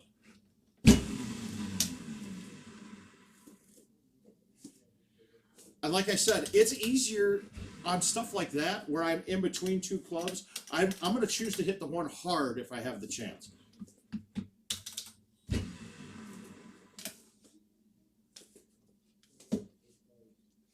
Thank you, Nate. I appreciate it. But this one is so that it's to help with the social distancing and things. No more handshaking, lots of fisting.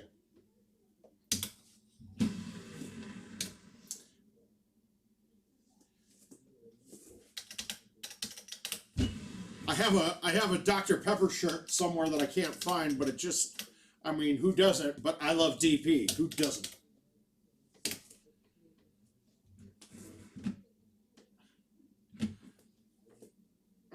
How strong am I? I think I need to be a little farther left, but we're going to try it anyway. This one's, we've driven this quite a bit. Do I want? All right, we're gonna play the way that I play it to be safe. So I want to put this ball right up in the rough right here, right?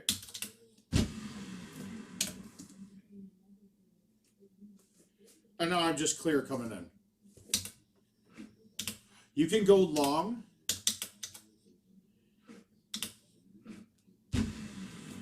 You can play this shot. Oh, wow, that was terrible. My God, I didn't really pay attention to my distance. But you can play that shot long. If that was a wind pushing more at the pin, I can hit a C3 off that tee box and get it there. I shouldn't have missed that chip. You didn't need streaks.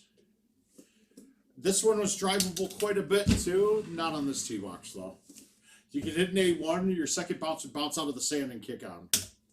Let's see if we can make up for that last idiot shot I hit. No, bad, bad, bad. Oh, it's a 14. I read it as an 11.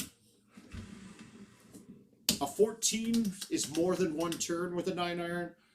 A 9, 10, and 11, depending on height, could be straight.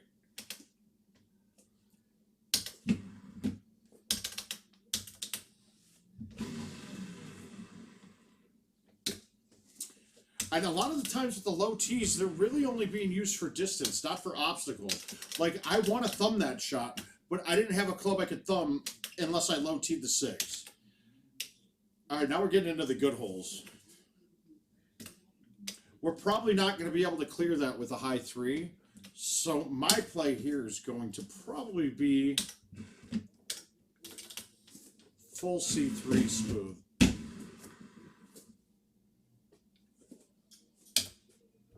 I would have thought about backspinning that if I needed to make it, but if I hit backspin on that, that ball would have snapped hard towards the hole, but it was wet if I didn't do it. This is probably the harder hole in the course right now.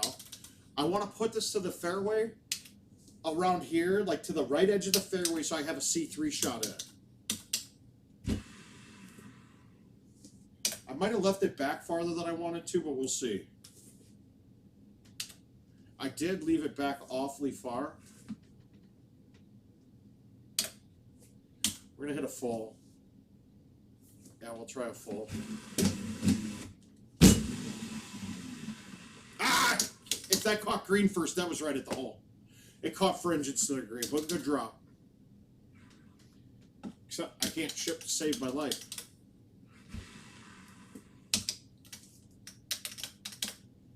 Yeah.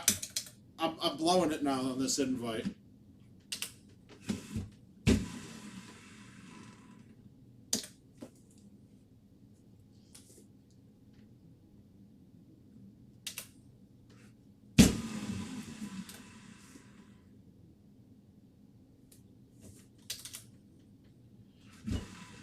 I really haven't had a course that I needed the streaks on much. I'll say that he played streaks on all the courses this year. I put myself, geez, I'm getting, distances are bad for me right now.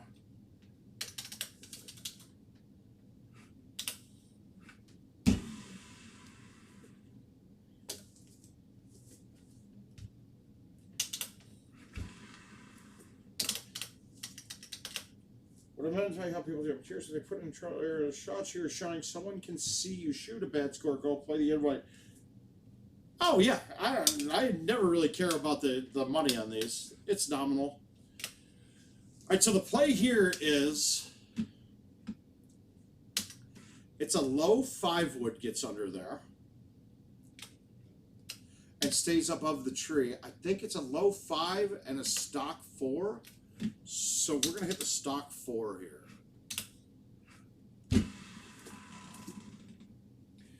And it clears, you gotta just stay in between the bushes. But, I mean, pretty ugly looks so far for that one. I'm gonna sit down for a minute. Why don't you guys ask some questions? I'll take my laptop over with me and sit down and we can see what anybody's got to ask or have. We'll talk through some things if we want.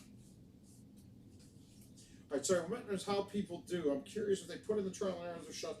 I'm hoping that the trial and error, I'm hoping that people use the trial and error to their advantage. I'm hoping people see, I just my hope is that people that are in the invites with me don't just come in and lay up and beat the score. That they go in and try the same shots that we're hitting here. You know. I mean, because for instance, like Paul Dennis should win that Timber invite. Shots that if I was in a match, I probably wouldn't have even tried to hit. Now that I think about it, that shot that I hit at 18, if he hit a low forward, it would have been really good. It would have cut through the wind a bit better. Let me know if you guys can still hear me. I'm kind of away from the mic. Well, how about I give you the design that I have for the design a hole that I think would fit beautifully into one of the new courses. And it's a throwback type shot too, so it's got some interesting looks for it again. Jason, I love you. I would love to fist you and Jackie anytime. Anytime I get that chance, I will be fisting you guys. But you can. Good, Kevin. That's good. Oh. Good. King put a good quality mic in here then. All right, so what other things should we add to this? What can we add? And guys, I need topics, dude. Yeah, I can keep going through courses, but hopefully people start figuring out the shots and start seeing what we're talking about and can start coming up with this crap on themselves so that next year's courses come out, you guys will be teaching me stuff.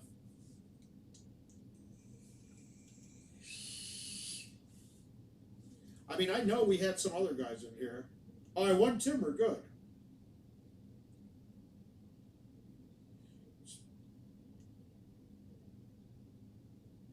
Jackie is my free pass. That's good.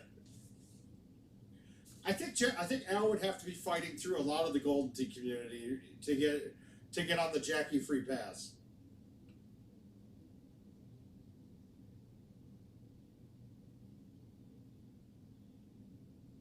We all love Jackie. We all love Jason too. There's not two other people when I get to a tournament that I look forward to hugging more than I see those two. And that's nothing against anybody else, but it's just true. You get in, you need a hug from those two right away. I mean, I'm like that scene in Airplane where he's fighting through all the people trying to get somewhere. And that's me trying to get to hug those two.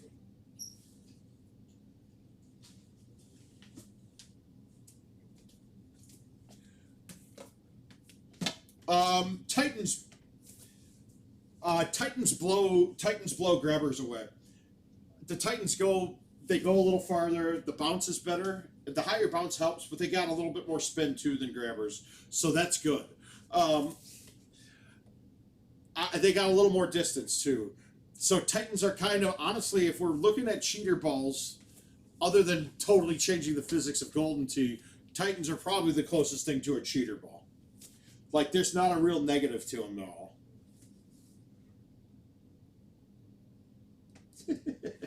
Yeah. The TT casting couch will happen. I thought I was going to get John Tatura to drive. I thought he might have driven up here this week, but we'll get some visitors here shortly. But I don't really trust a lot of you people. You're filthy. You're filthy people, and I don't want you in my home with this virus going around.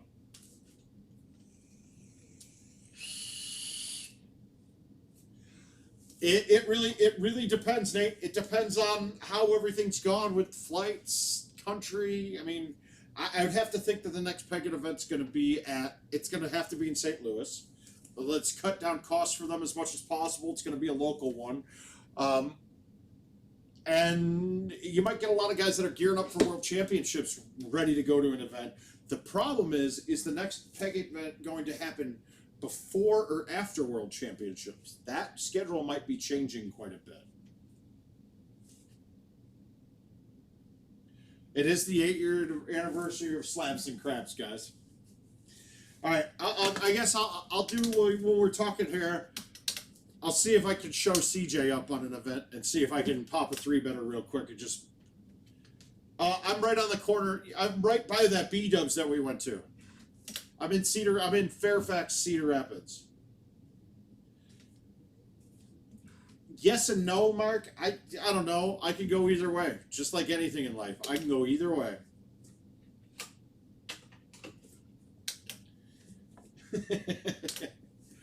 And Nora and Joe laughed at my comment about me saying I don't trust you people. But uh,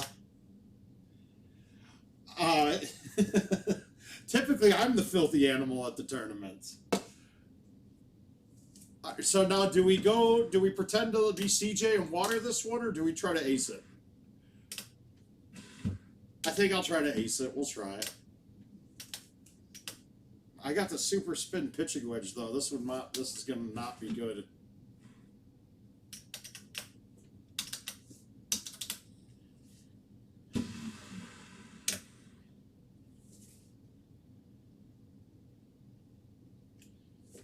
We gave it a chance, and we stopped it from going wet.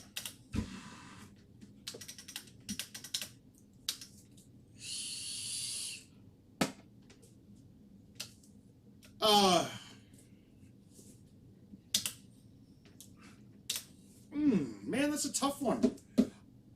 I become partial to these Michigan boys, dude. Clomper, Beatty, Ken. I love them, man. They asked who my favorites to see at a tournament lately are, and like Clomper, dude, I love that guy, dude. That guy's hilarious, and I believe it's his birthday today. So his birthday is the anniversary of Slabs and Crabs, so that's good. Then Beatty and Ken, they're also great. I don't see Ken as much as I see Beatty, but I love that boy. Every time I see him, I realize that we're way more alike than we would ever want to admit to each other. He was asking outside. He said we were outside in Wisconsin, and he goes, yeah, dude, I'm telling this story. My wife came to the Chicago tournament. Now she won't come ever again. I don't have any least favorites, Al. That's not a good topic. We're not going that route. That actually, I should probably not tell the story that he told. But it was good, though. I guess he asked me, oh, who do you think went outside and wouldn't leave my wife alone at the tournament? And I just guessed, and I nailed it. So it was a good guess, though.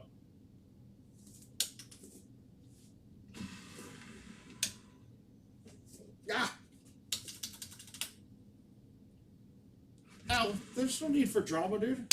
I'm actually really impressed with Duncan after he stopped putting grease on the ball and he started playing some really good Golden Tee. And he was actually not bad to be around anymore, so let's just leave it at that. Oh, God, nice thumbs, Mark.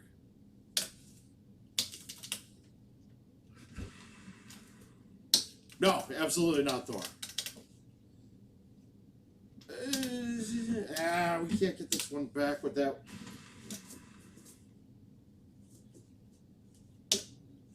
So if you notice, I didn't move a tee on that. There's no sense of me using one if I still have to aim it directionally.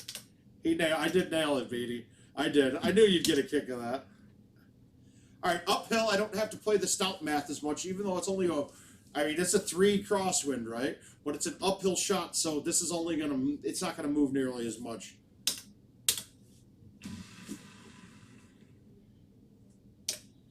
And I pushed it right. I'm a little sore today, guys.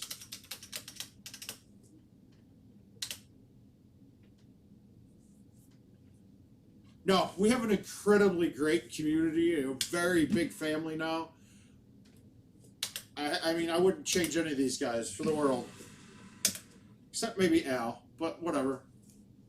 Everybody's got to have their one in the group.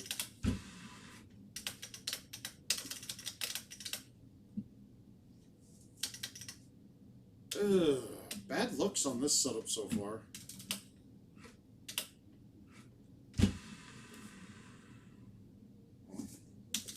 So I changed my bag for this to put in a 7-wood. I was getting stuck. There were quite a few setups on. No, just old man bodies and stuff.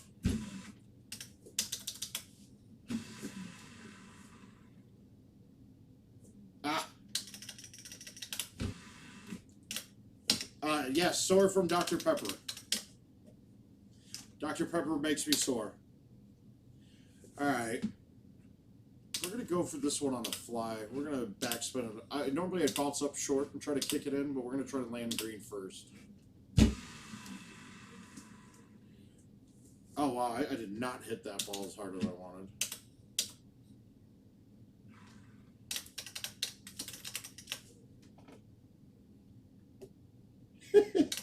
Yeah, I kind of do too. I think I need to have some, but we got a new camera. We got a different camera. King sent me a different camera that he wants me to try. Oh, I thought I might have had one here. Oh my god, dude, that was terrible. That was scary, dude. In our younger days, we made poor decisions, though. The drive home that night was probably a poor decision. Let's really think about it. Not a one of us was sober after Slabs and Crabs.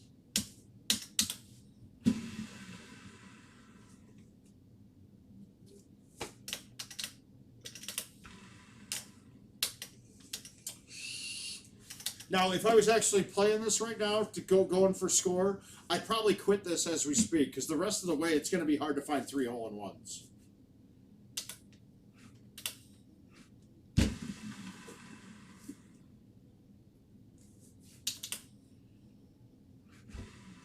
And I need 3 hole-in-ones and to play clean the rest of it for every game, or else it just doesn't matter. All right, is this going to be the first one? Nope, pushed it right with my thumb. A little off right now.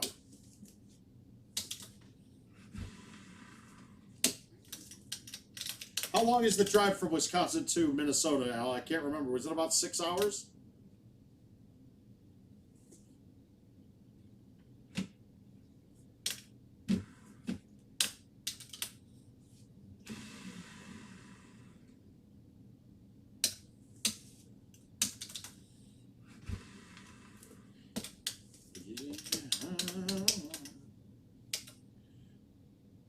All right, we got a little crosswind.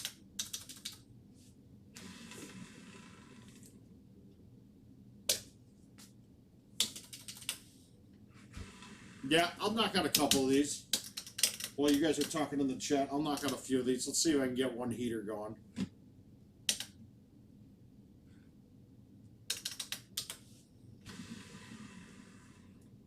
Ah.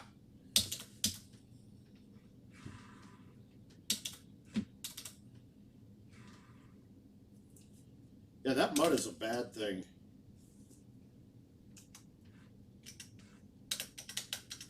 I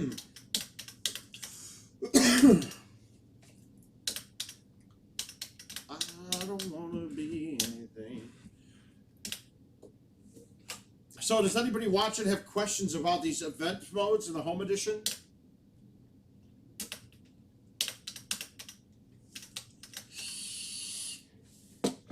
I haven't looked at the leaderboard either. Where is it sitting right now? Am I still in first?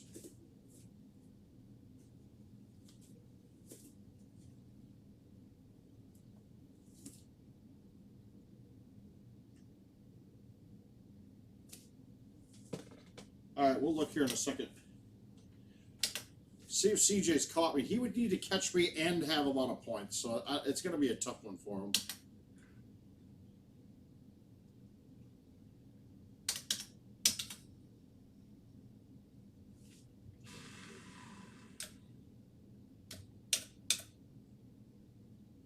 Off the hill. Oh, wet. No. Oh, nice. I'm looking on the app right now, or you can look on the website. Events, weekly leaderboard. Yeah, it looks like Dan K and CJ are still a stroke behind. El Presidente moved up though. He's right. He's 2 behind.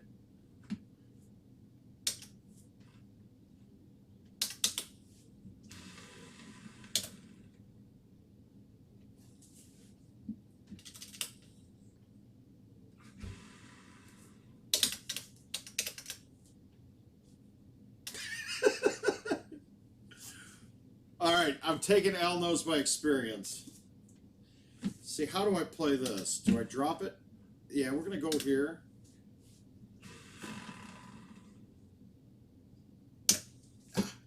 That's the I haven't quite. That one gets me quite a bit on this.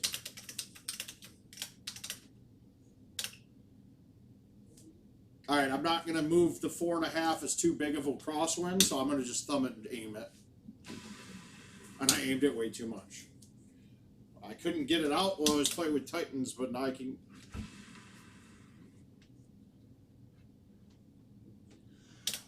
Nope. the events are, there's one home edition event. It might get to that level sometime. We might get to a level that sometime, but Joe, the events just recently released on this. Joe was asking as if there was a tiered home edition events, and no, it's not tiered at all yet. They still are trying to develop. I mean, they're still trying to develop the model based off of gameplay. It's a new format. They never had it, so we're still working on it.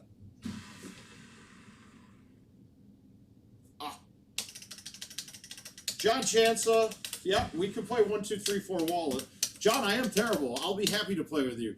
Do you have a machine that you can play on? Are you a home edition owner now, John?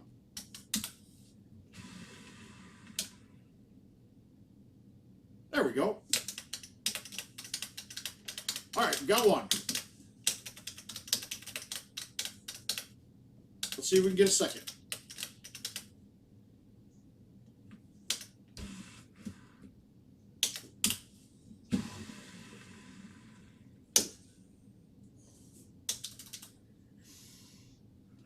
Oh.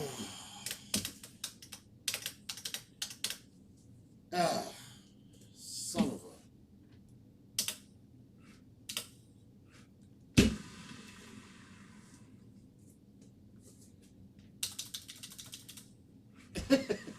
Come on, that was an easy hole one.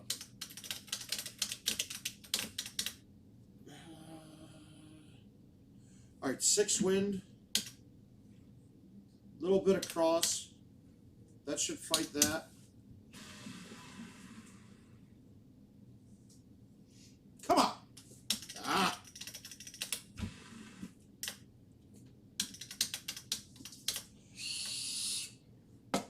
All right. I like this look.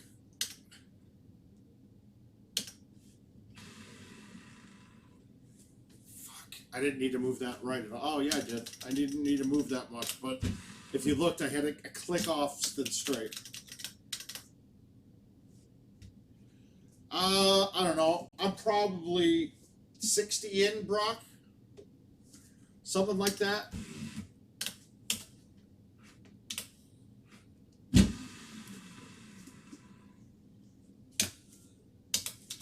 Man, putting is a ton of feel, dude.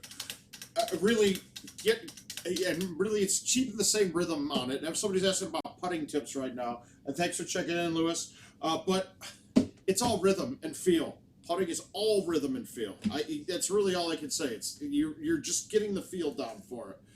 Know your breaks and speeds and how hard you hit.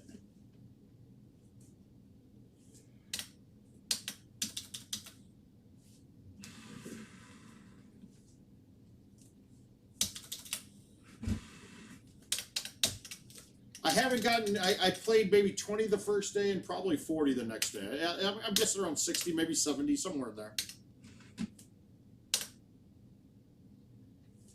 Oh God. Okay, so somebody was asking that question earlier. What's a formula for? So the question that just got posed is, what's a good formula for elevation changes? Most of mine have come from not a mathematical formula, but from actually playing it multiple times and just knowing now. And really, it's in my head saying this hole goes a little farther. The one that, we'll look at hole 17 of Teton when we come in, because that's a really dramatic one. And we'll see if I'm coming up with something in my head that I'm not verbalizing at all on how I'm going to do it. I don't really think I have anything down to a science for that. It is. It's really play the course a lot. It's 100% that. God damn it. Yeah, height is all feel. But the game is a totally different game with stouts. If you're playing stouts correctly, it's a math game now. Like this one, I can't really tell you. I just know if I hit this hard, I'm going to hit the back wall. But if I hit this club, I'm not going to have enough. I definitely need to come in with a cut shot with this. In order for me to make it, I need to cut it in with a low tee.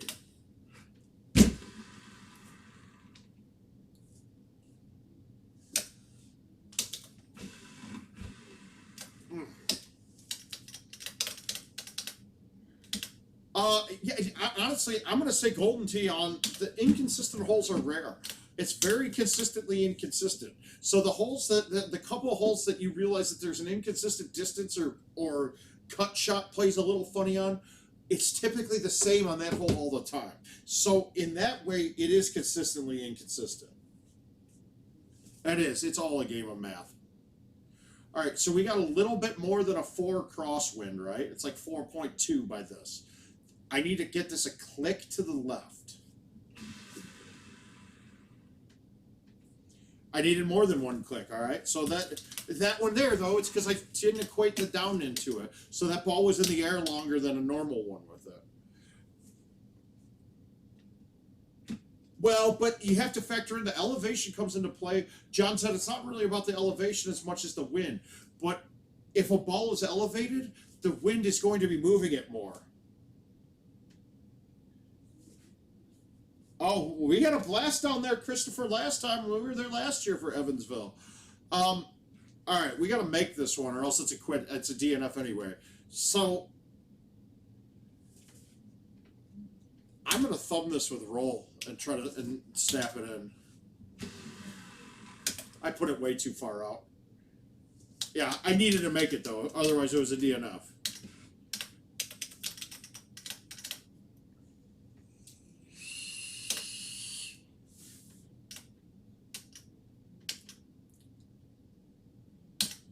All right, coming up on 2 hours, and I kind of want to make these sit about 2 hours so you can go through the videos again if there's something that you missed. I think Richard's going to show me how to go back in and start tagging these. Well, we're going to keep these streams PG. We got IT, they're putting them on their website too, so I'm going to keep everything totally PG. Let's get some aces, though. I'm going to play maybe 2 more of these and then call it a night. So we're going to see if we can get up a better score than CJ has. We got a 3-wind cross, but it's an uphill with a left 1. I think if I go here... All right, maybe I will. We'll see. We'll see how I do. I'm going to try to get this thing to scoot right at it. And I pushed it hard left. That's great. Is it going to kick? Nope. Whistle sucks. I don't whistle. I can't whistle. But, dude, this is all about friendship, dude. Fisting. Yeah, we fist bump all the time. It's what we do.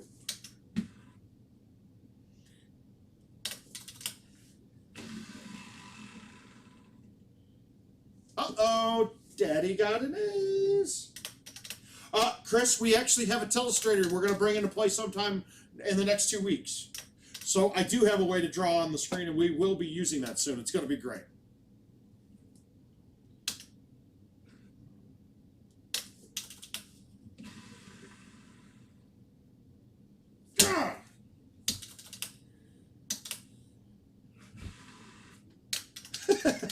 Okay, so they did. Minnesota's being smart finally. That's good. All right, we got a 3 out.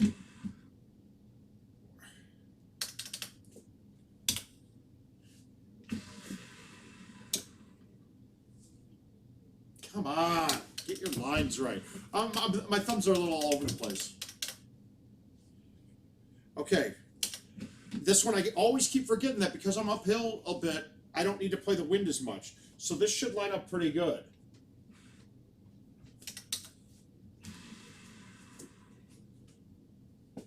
But I babied it.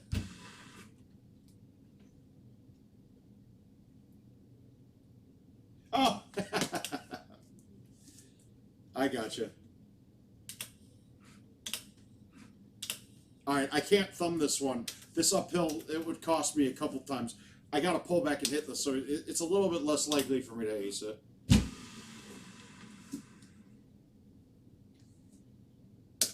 I'll take the points, though. Points are good in this. All right, we need to get a second ace on the front 9 so I can attack the holes on the back.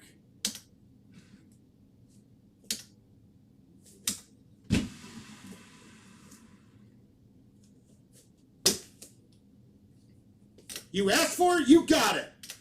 No, nothing at all right now. I'm involved with myself and PlayStation and sitting on the couch a lot. Oh God, are we gonna get good looks like this? All right, wind is nominal here, so we need to play the break on the green.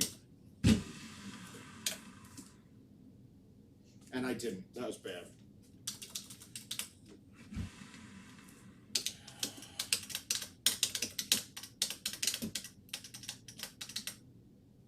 All right, this has been a good hole-out hole for me, but that wind is awfully big. And I needed bite. Needed bite. That had a chance, but I should have bit it. I was getting cute. All right. I don't know. She's probably watching the stream right now, Al, so I hope so. I hope we get to keep that one together.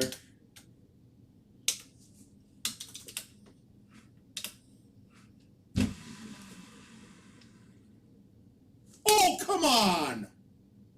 Oh, that was good for the three better.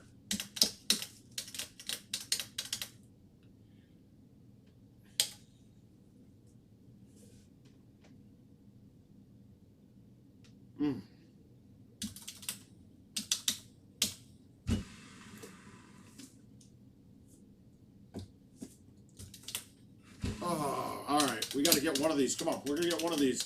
Get us up to 103 here before I quit.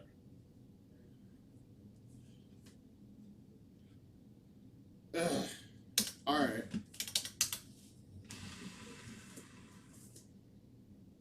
Why did I backspin that? That was perfect. I'm stupid.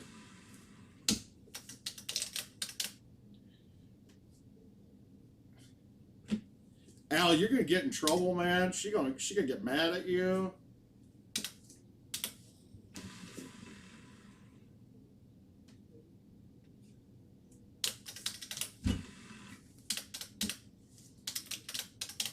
Come on, we need one more, guys. I gotta get one more out of this.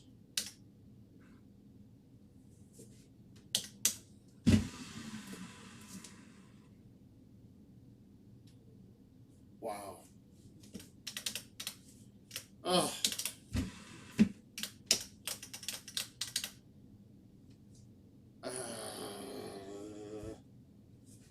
Shucks.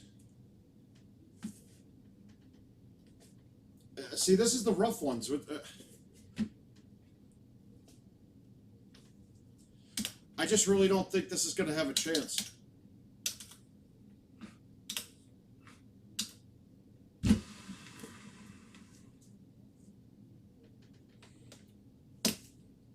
So that wind, the wind on that one there, I was scared to hit it without a low T, or else I was scared that it was going to start coming backwards on it. That's all.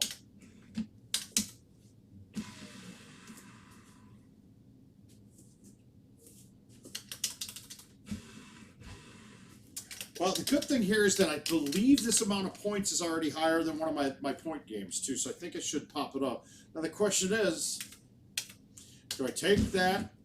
I mean, I know what my answer is. I'm going for the hole out here. It's risky as hell, but... yeah, that's what I was afraid of. It was risky, but that was the only way I could have made that. Let's see what 18 was like to see if I made the right choice.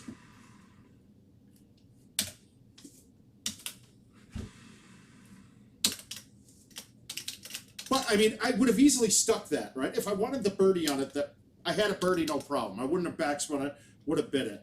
I think I made the right choice because this isn't really a great look for an ace either. Now, what's going to really piss me off is when I ace it.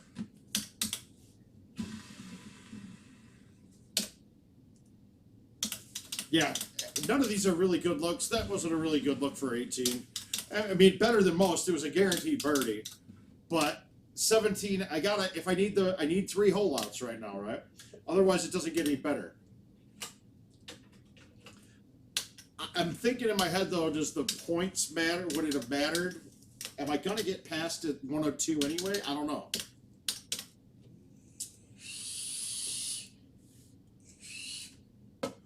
But it's it's fun though. I enjoy the par 3 contest. All right, 2.5 wind cross with that 3 break. Right, this is more than the play for Stouts. But my goal here is I want to release it have it trickle past the hole, come back down and go in, okay?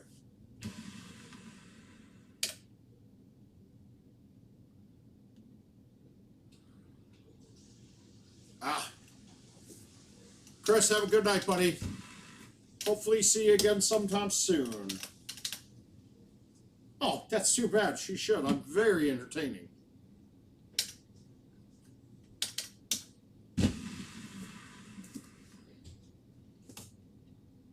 Need to thumb that. I don't like when that pin's tucked up front because I can't really land it short ever. Yeah, this event's fun as hell. I love the par 3 events.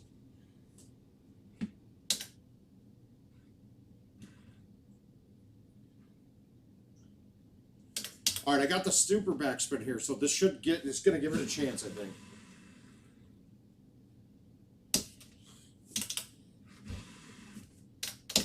Come on, you almost really need to drop 1 or 3 to have a good shot at this.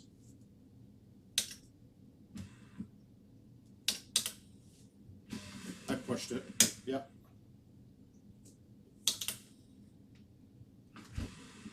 It's not much to talk about during it, though. It's just banging away at something here. Is that fun to watch for you guys? If it is, I'll go for a little bit.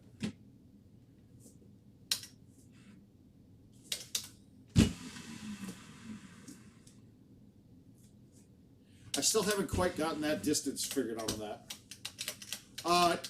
It will be. They're manually doing it right now, and with the virus stuff, it changed it a little bit. It changed a little bit, but I mean, it's all a guessing game right now, Max, for them because they had never had these before. No pots, week-long pots on a home edition, so they didn't know. And so far, it's been very good.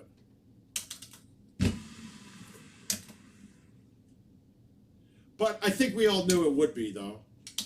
But so right now, it's a $1 entry fee to get in, and it's taking 50 cents for the prize pool, 50 cents back into IT for fees. Pretty much every home edition game now is 50 cents back into fees.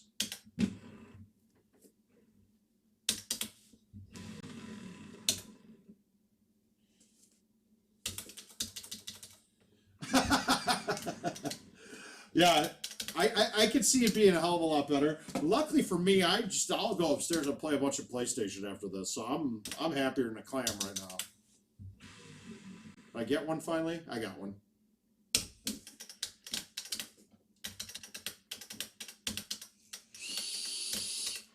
But if you guys notice, the ones that I'm acing are all a lot of soft thumbs because I can keep the line right with soft thumbs. When I go way up and trying to hit them, when I try to snap them hard, I miss my lines.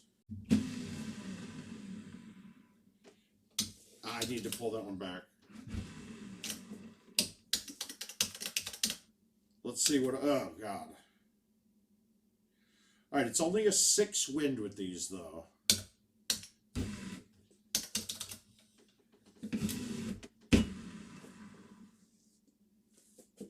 Oh, I didn't know it stops there. Sweet. Oh, God. Oh! Yeah, I'll quit now.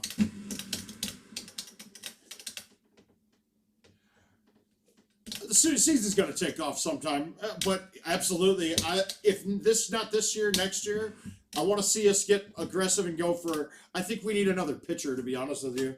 And obviously, we've got a lot of youth on the Sox. We need them to come together and play their asses off now, but they're all signed long term, so our nucleus is crazy.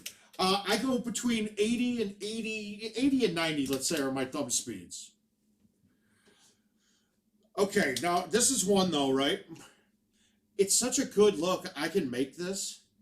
The problem is if I miss it, it's a DNF. So do I go with this? Right? If I can get this the one click and backspin this and hit it straight, this is it.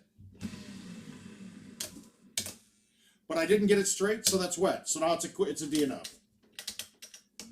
No, I'm a Bears fan.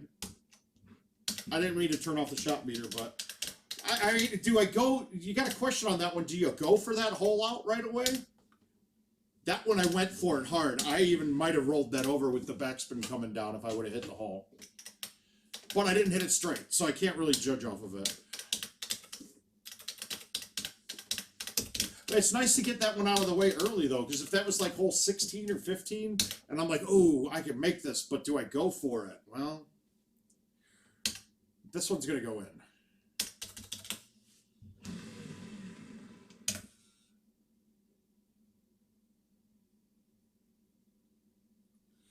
Eat. Oh, come on. Pound sand game. Jeez.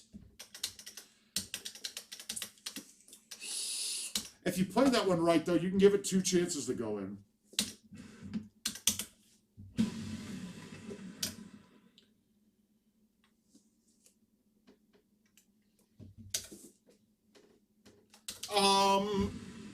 It's almost never with stouts. Streaks, it's very likely. Stouts, it's almost never.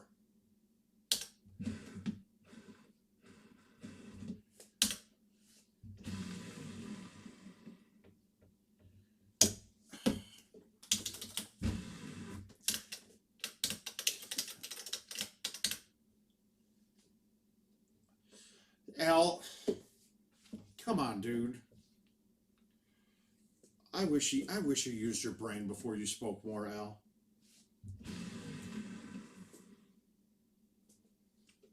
I can't even thumb straight right now.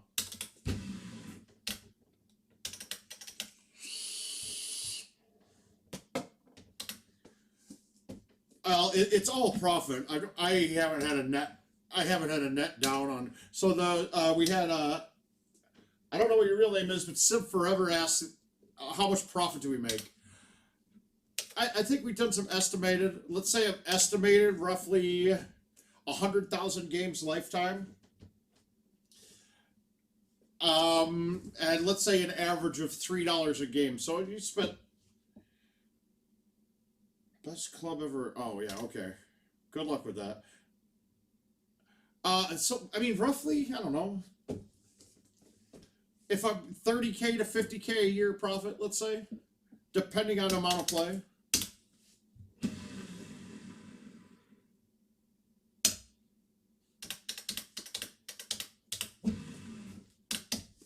Al's over here talking baseball. He's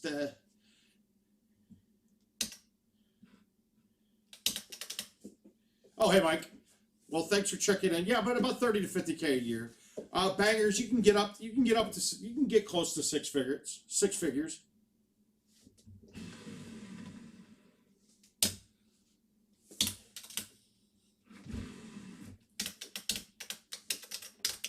What? And there's a lot of other things too that go involved in the money aspect as well. Like, I want to say that the last year I played full, that also you had like Club Lucky prizes. I mean, I think I had 9,000 in claimed Club Lucky prizes last year I played full.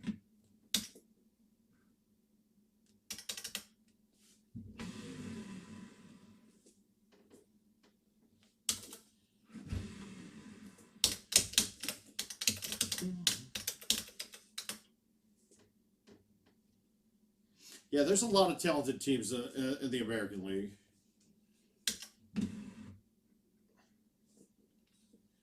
All right, we're gonna give this one a shot to go in. Not hitting it straight.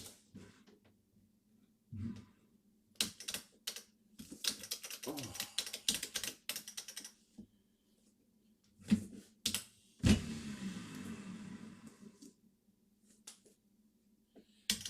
Al's trying to make my profit center for this to be less. He wanted me to keep playing, so I think I'm going to give it one more go after this game. All right, we're going to try to make this. This has been the goal. If I need to hole out by this hole. If I don't hold this out, it's a quit.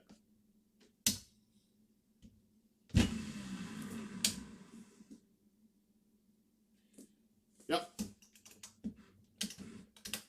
All right, I got one more in for you guys, and then I'm going to cut off. The wife's still working, so I'll go talk to her, maybe watch a TV show, and then play some MLB The Show on PlayStation 4. The Mouth 411 is also the PlayStation name if anybody's interested in getting together and playing some games.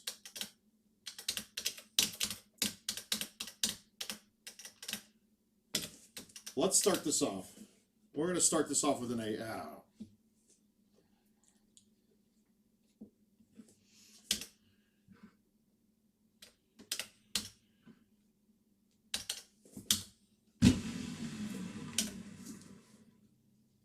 I think I might have gotten that one. Nope.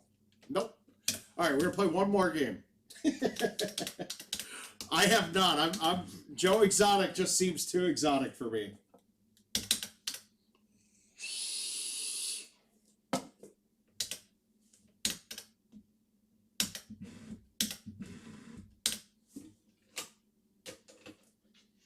They were asking if I'd ever watched Tiger King yet. That's the thing right now, I guess, right?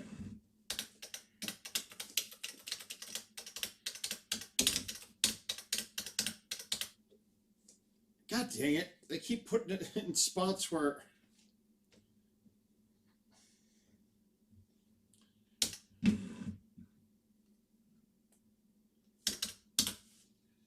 I can't. I'm not gonna water this one too. We'll take a shot at it. If I backspun that, it would have been pretty gosh darn good, but it's gonna be wet. Because even though it is a high tee, I'm playing a super spin pitching wedge there.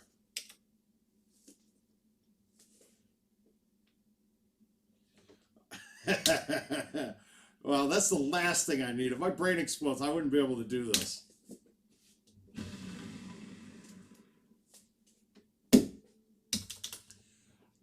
Getting that hole to drop is one of my rarer ones, and I should have made that one. Oh, really? Did he do that much? I didn't see it.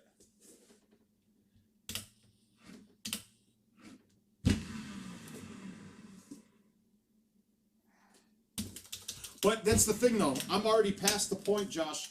I've already got up 2 3-betters, so 2 21s and 3 20s. I need to break that. There's no sense in even playing if I water one.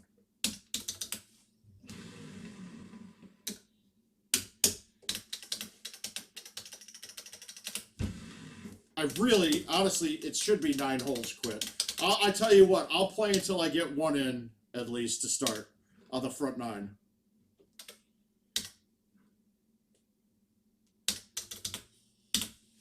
Did I get that? Oh, come on!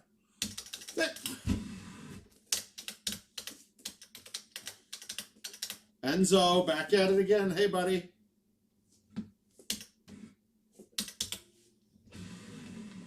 My gosh, everything. I'm pushing a little bit right now.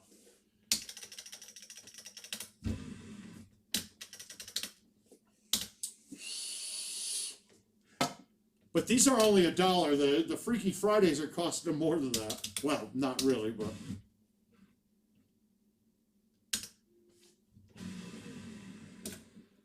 I'm spraying everything a little bit left, and my lines would be perfect if not.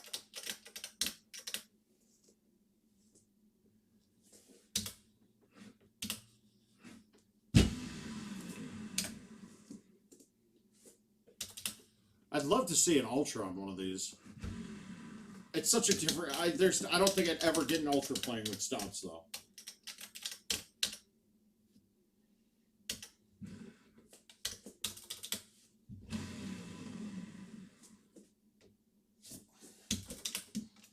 Alright. If I don't get one on the front 9, I'll play until I get at least 1 ace on the front 9, and I'll play it out. Good night, Adam. Congrats on the new house, too, man. I can't wait to get out there and see it. You got to scrub all that damn virus out of it. Bryce, I'm doing good. Josh, he asked if I played the Break the Scoreboard. No, I did not. I didn't have a chance to.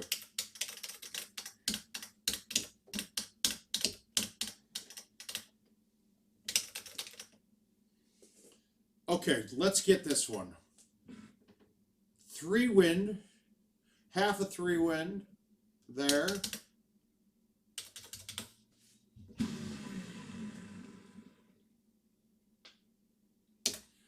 My God. I'm spraying everything a little bit right. My feet are kind of hurting tonight.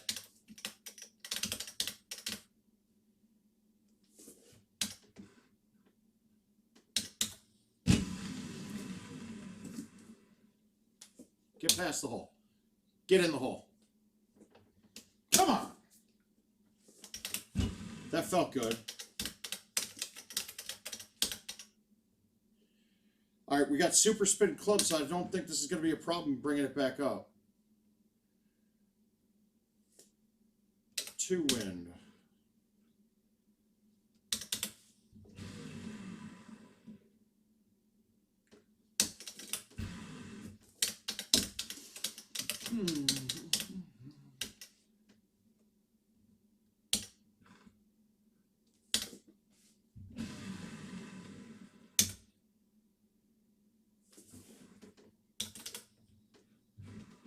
Oh, that's a DNF. I gotta hit an ace real quick here, dude. I'm fading fast.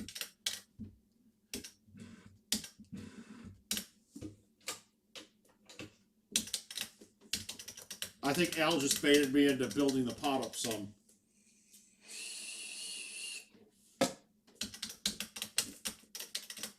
And then now he's not even commentating, so he's not even commenting anymore. He got me.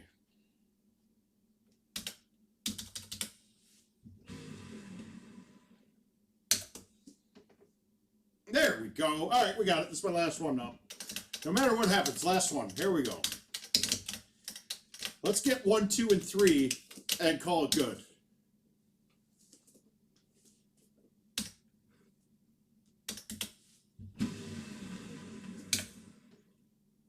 Well, 1 and 2. There we go.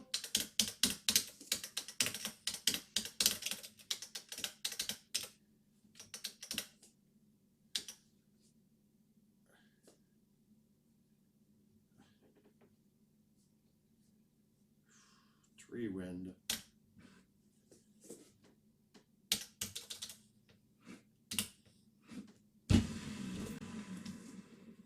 Oh, almost got 3, but 3 is always an almost got. We're going to be aiming at that one pretty hard on every setup.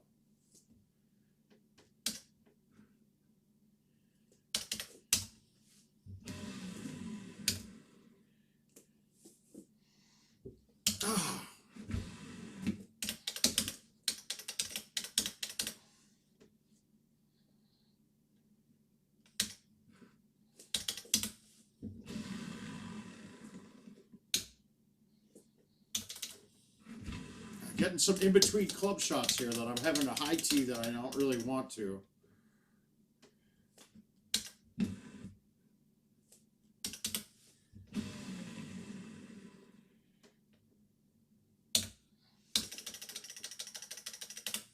All right, we're gonna get another one here. Here we go. Not this hole. This hole's a pain in the ass.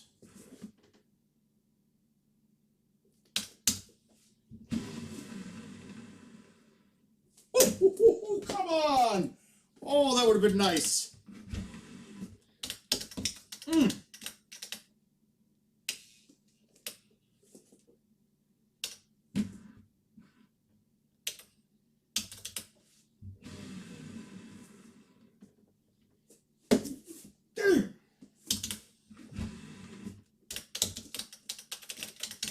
right, be a good one on 9. Here we go. It is.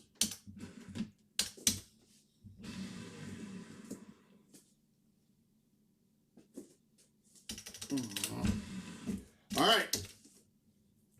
We need one more to better the score.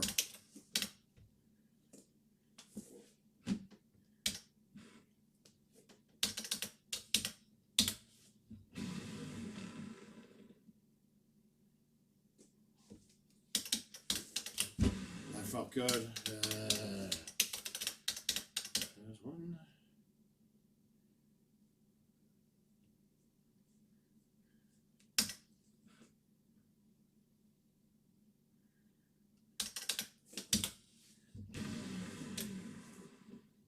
Fuck!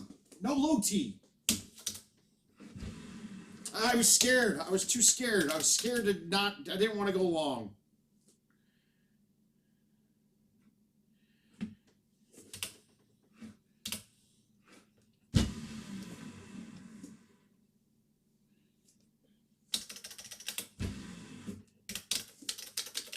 All right, come on. We got one coming. We got one coming. Here we go. We got it.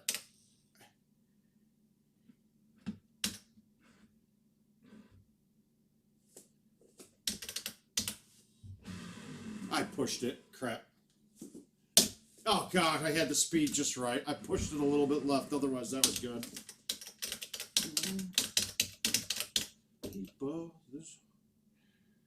This is going to be a tougher one to make, but...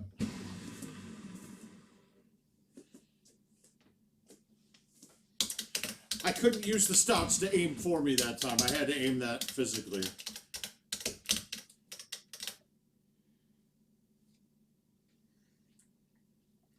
Surprisingly enough, this isn't a terrible look.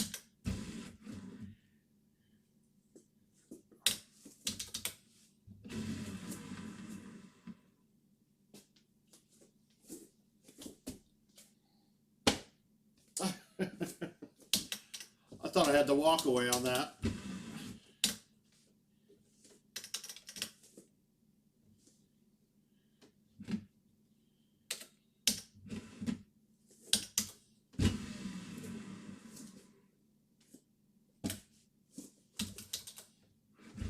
Well, coming down to 17, we need another ace. I could just hold this one out because I think I have a. I think it would get one of my. Oh, they can eat shit. This is terrible.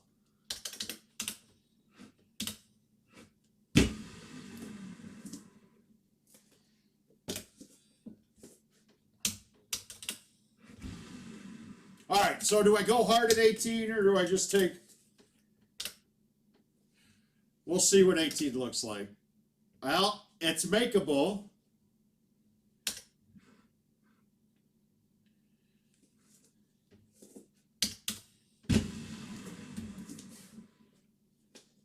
Woo! Damn! That was close. All right. I thought I nutted that. That looked good. Ah.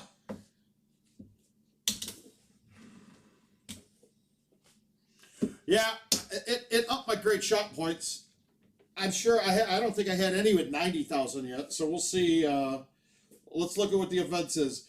I bet that puts me up to 102 and 390,000 for points.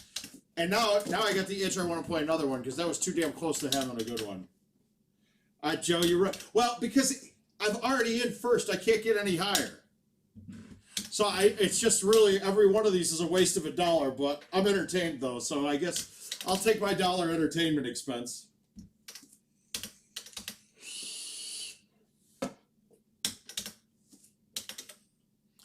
She's like spring, she talks like June, hey, hey, hey. All right, let's start it off. That last one, I thought I nailed it. All right, we got a little bit. Let's see if we can get this. That felt good. Come on, win. Woo! That's right. I've been looking for one of those. We'll save it. We'll save it.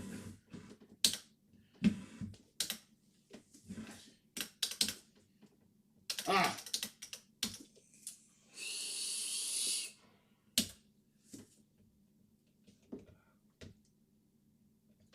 Never in doubt, right? Never in doubt. All right, now I'm hooked, guys. This is what gets you on this game. This damn game. I'm totally hooked.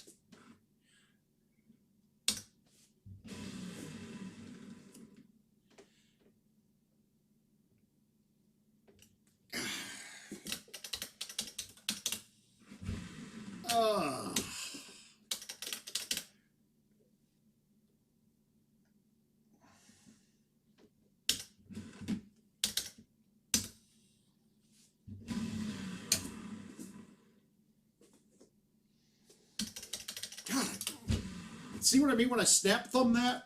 I push a little bit right. It's just naturally what I do. It's probably because I'm right-handed and I overcompensate.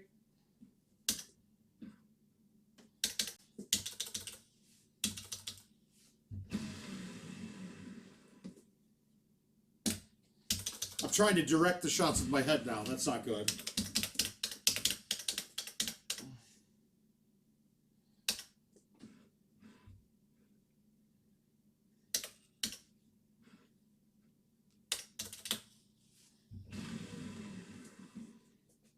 Now, see, that's supposed to break. That hole's got a little bit of a right bias, and it broke the wrong way, so...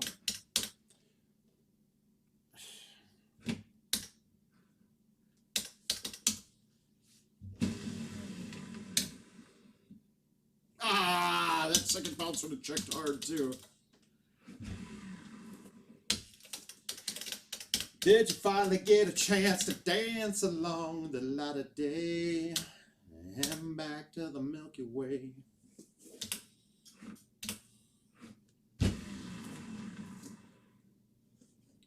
If I could get a hole like this in here, I mean, it's a long par 3. It's a little tougher of an ace because it's a hard distance to thumb a driver at, and a thumb in drivers isn't really going to be your best chance at hole in one.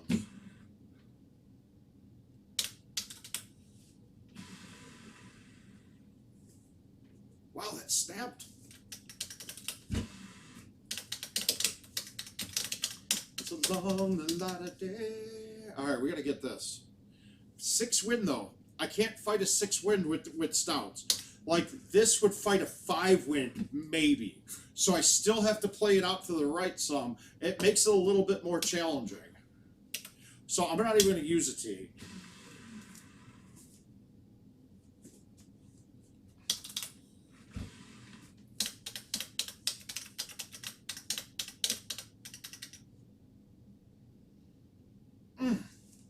All right, we're going to get cute.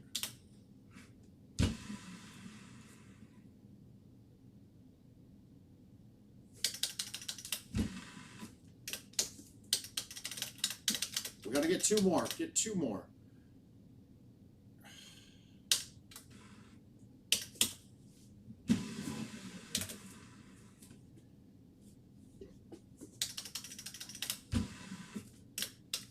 All right, so I learned my distance. I learned how much that wedge is going to break on me now.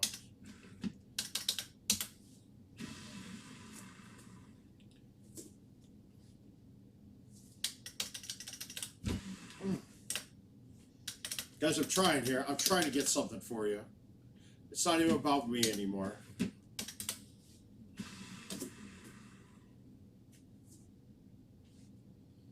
Yeah, I'm pretty much right on everything right now. Like, it's just a matter of when you get a couple of these to just, you get them to drop all in one round. It's a lot like the daily in that regard. Only thing is, it's not repetition. Did I do the math wrong on that? I must have. That was only a 5 out. I think that felt like I should have gotten to the hole or a little past.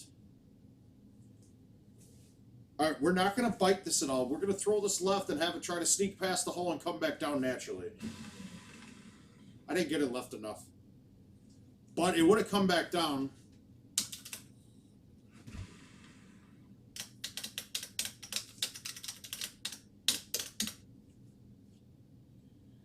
Okay, we're gonna let this one run at the hole. I don't care if it goes wet.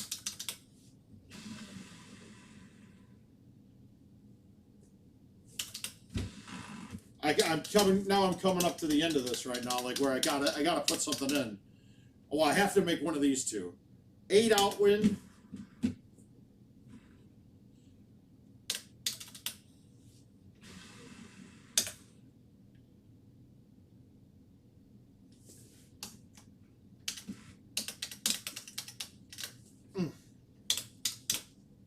At least I got one of the ultras. All right, this is it. My next game with an ace is my last game. So I gotta quit. I gotta call it a night.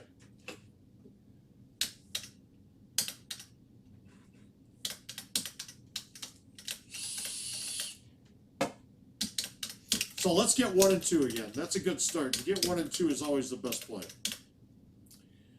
All right, this is not my favorite setup.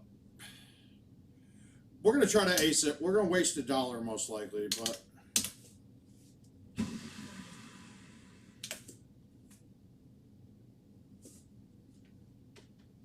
Nope, we got it. Well done. It's the reason why I put the super pitching wedge in there just to hit that shot, right? Because With the high tee and a stock pitching wedge, that would have never even come back down. So I had to have something that would snap it down.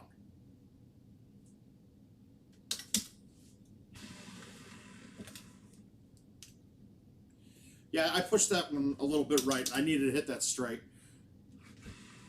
So sometimes on these, I'm playing the break of the green more than I'm playing the wind, because that was a 2 wind, half of it it's 1, right? So I don't really have any wind to play with. All right, this one we're gonna just let this run. It's just a question on where if I get it to turn in the right spot, and I hit that way too hard. After hitting that shot, probably not the right spot to play it. I should have backed it up on the box.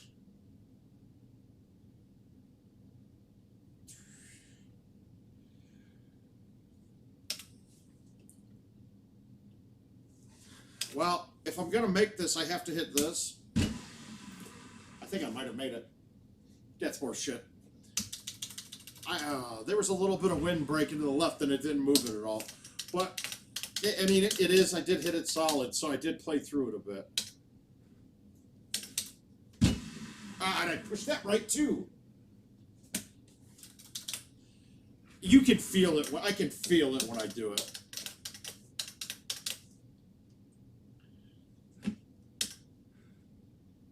This is a crapshoot.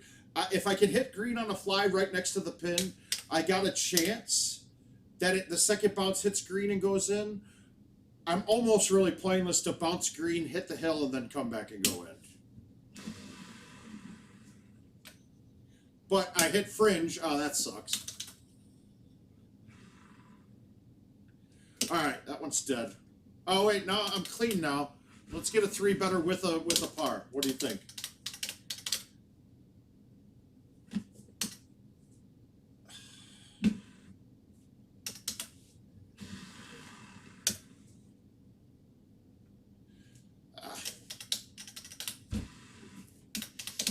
All right, we got a par in this game, though. That hurts.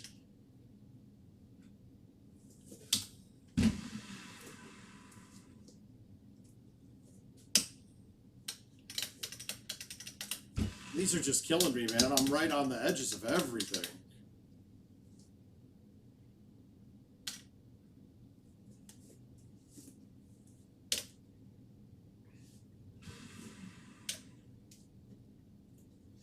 No, that doesn't make sense.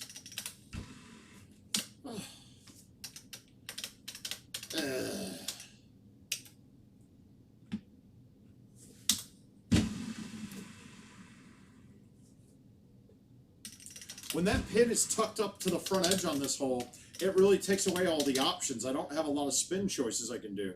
All right, we're going to ace this one. Here we go. This is in.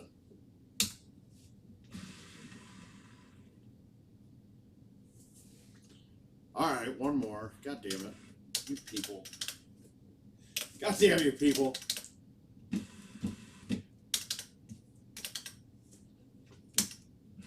when I say you people, I mean you people.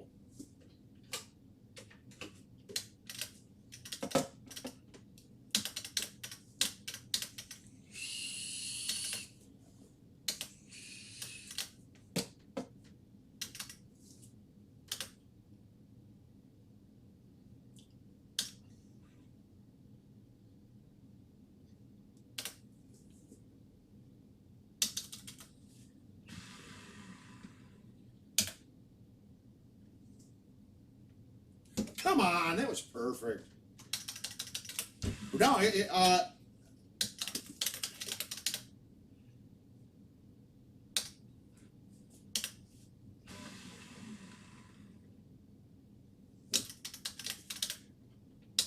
it's not about, but D, it's basically I'm throwing money at nothing. I've already got the lead. I'm in the lead. I'm just waiting for anybody to try to catch me on it.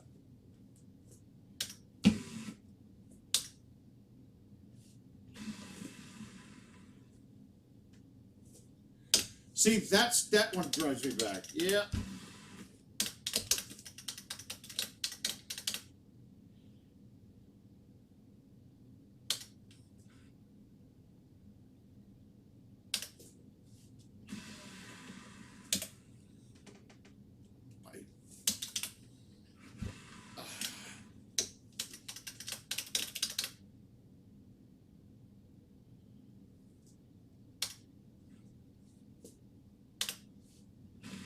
I pushed it. That wasn't the right shot anyway. That wasn't going to go in. I'm happy I got the birdie out of that. I messed it up. All right, we got to get 6. Got to get 6. That's not fun. I don't see a way I'm getting this, but we'll try.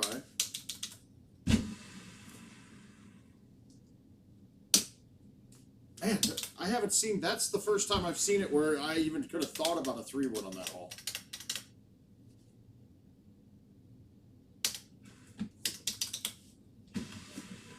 Pushing everything right now.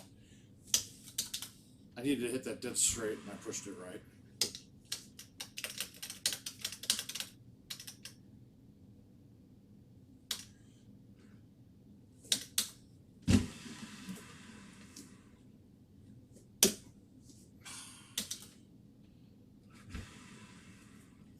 Pushed it right when I popped it.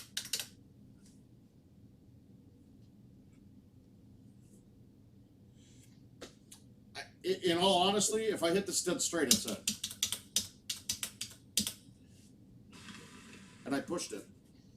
Yeah, dead straight. I pushed it a click right, if you look. Dead straight, that was right in. All right, 10.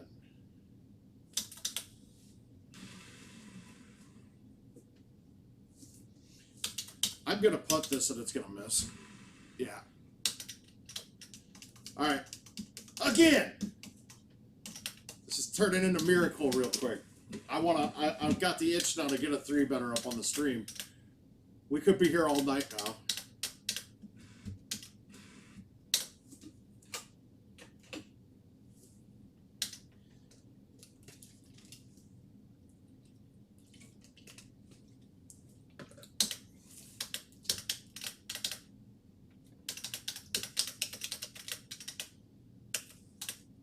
All right, we're going.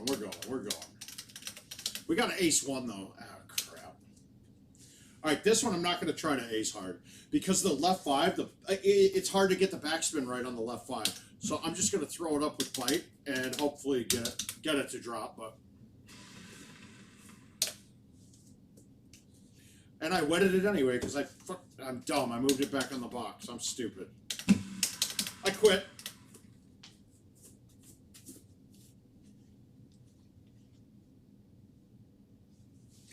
Ah, screw it, I'm back.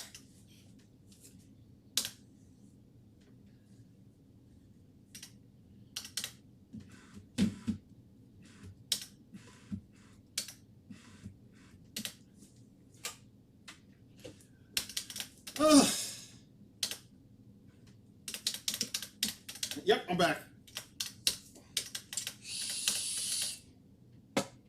We gotta go. Here we go. Again, this sucks.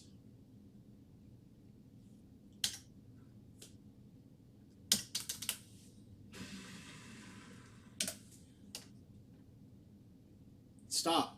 All right, good. Saved myself. Oh, I gotta buy teas, guys. Thanks for anybody noticing. I'm out. I'm almost out.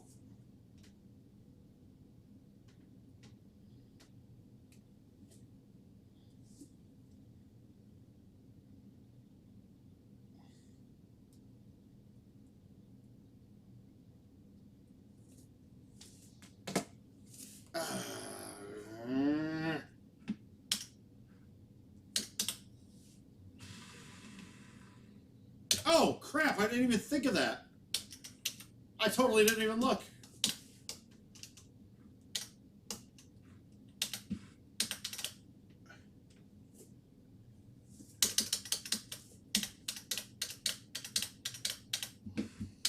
I can't end on something like that. That can't be trash. It's trash. I'm not kidding. The next game I get an ace on it, I'm gonna quit. We're getting close to 3 hours. I'm not Richard King. I can't just be on the camera for 12 straight hours. I can, but all right. 3.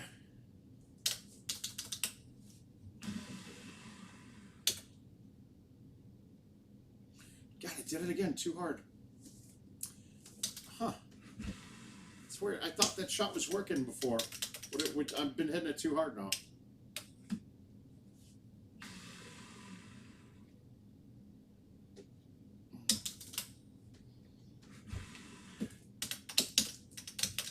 Well, thanks, D. I appreciate it.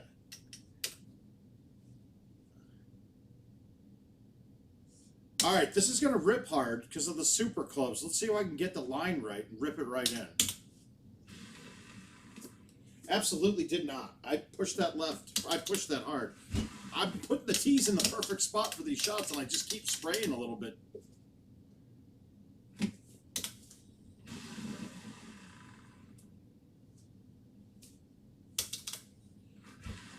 And if I don't have a hole out by 9, I quit. I'm going to quit. So we'll see if I can get one up.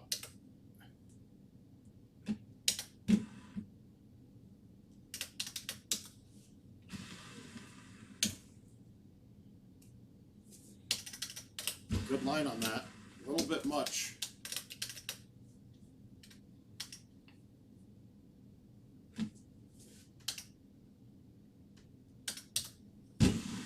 Got it.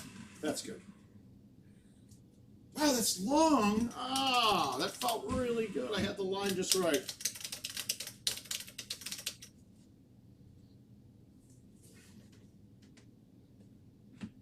There's not a real way to ace this right now. We'll try to bounce it up short and have it go in. No, see, that's the thing. If you hit it short, there's dirt in front of it.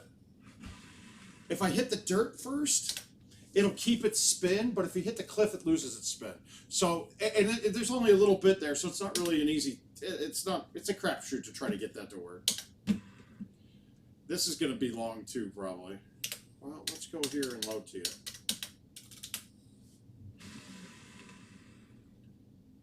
Yeah. This has been a bad setup so far. I haven't been able to really attack many of these holes. Hi, Kevin. Now, CRL changed vendors, and I typically stay at Union Station.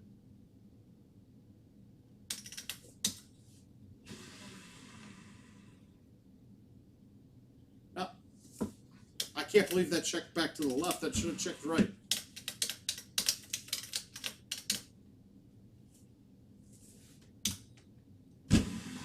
Bad shot. And that's going to go.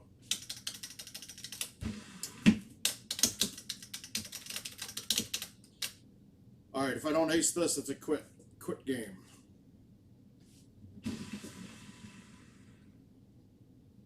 So I can go at that one hard. There's no way that should have stopped.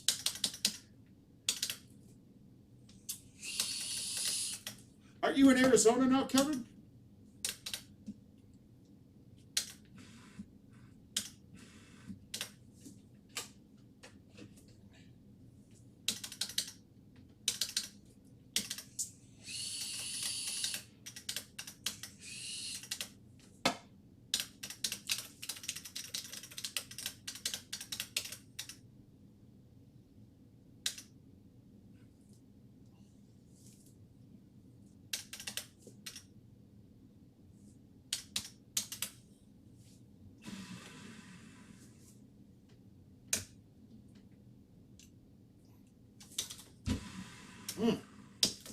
Oh, are you still with GD?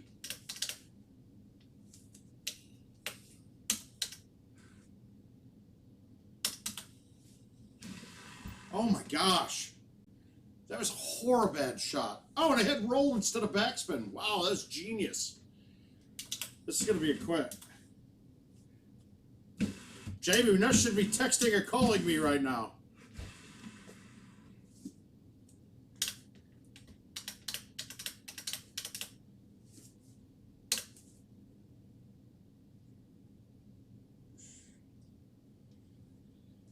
All right, this is going to be, it's probably coming off the green with this, unless it goes in. Hit there. Yeah, you left, that's probably right around when I left. I think we left about the same time.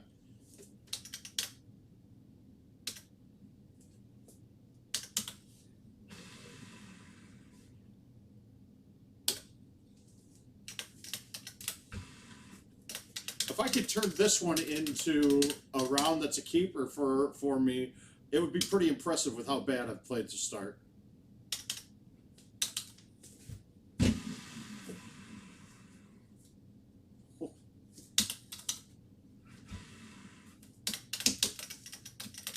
Yeah, I've made some serious mistakes so far in this, but we'll see.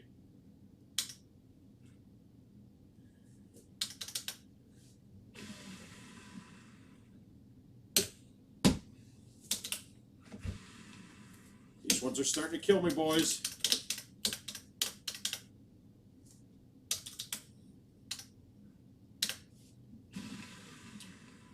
Keep pushing the goddamn ball. Get it straight.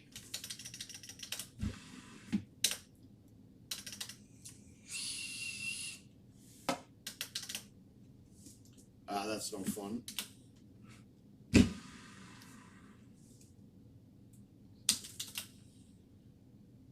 I got a feeling this is a DNF. I'm not getting, I don't feel a whole lot coming here, and if it does, it's just going to piss me off.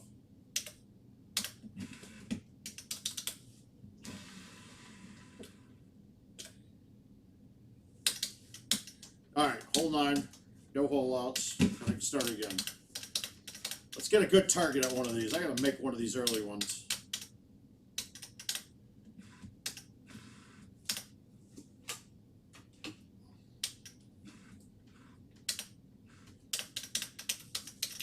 I will promise you guys this: if CJ happens to pass me, we'll have a battle. We'll have competing streams going. Maybe we'll even see if we can come up with a way to put 2 up there at once, both of them.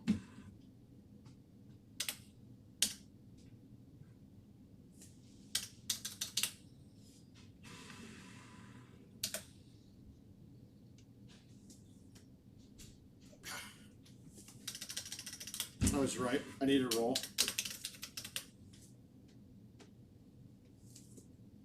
Ugh.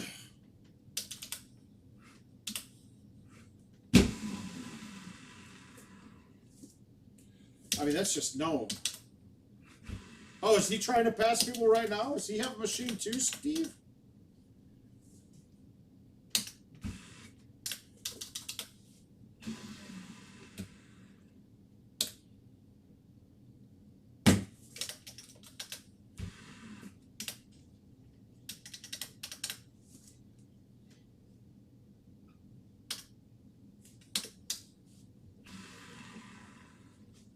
Waste a tee and then not hit a straight shot. Real joke. Wait, yes, that's... Wow.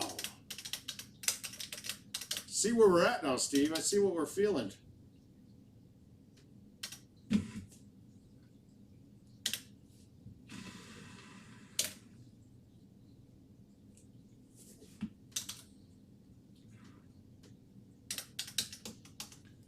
Getting tired. I thought you were saying McClellan for some reason.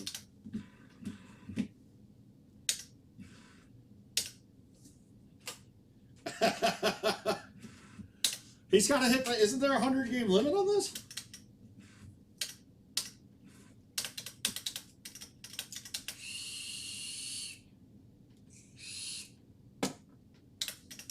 Wow. I thought there was a 100-game limit, though.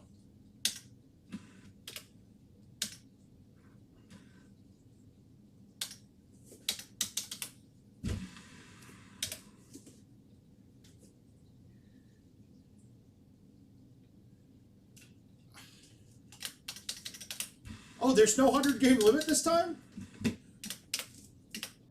Oh, geez. CJ's funding the pot. Thank you for CJ.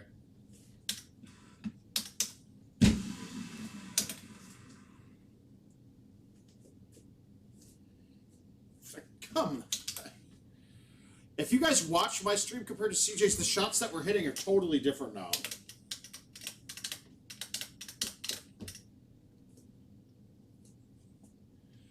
I think if I hit this straight with roll, I think this is good.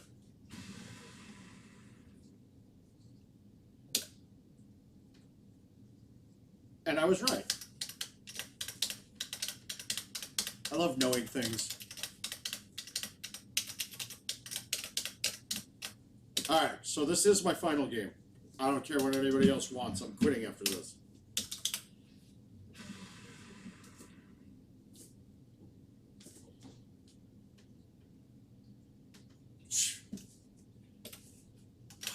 That one was too good.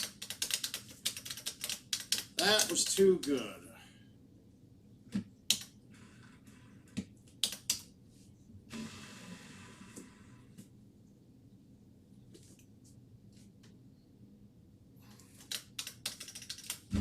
got my mind made up.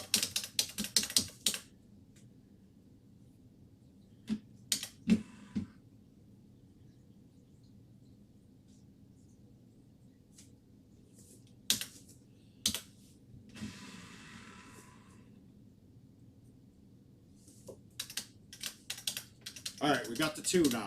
Let's get the 3. Is CJ going to be really disappointed if I put up a 3-better before he's put up a 3-better and he's been doing this all day? I just don't know. I'm asking for a friend. Ah, that was weak.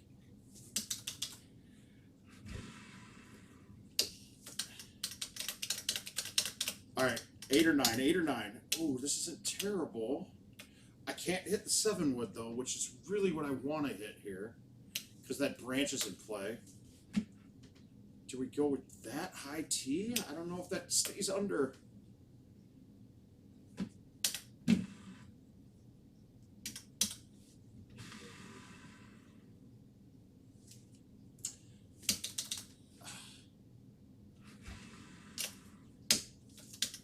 Through the cracks. All right, I like this setup.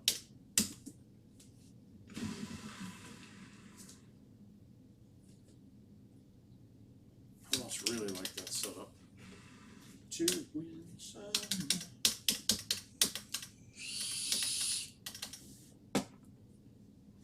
I don't like this setup. This is ugly.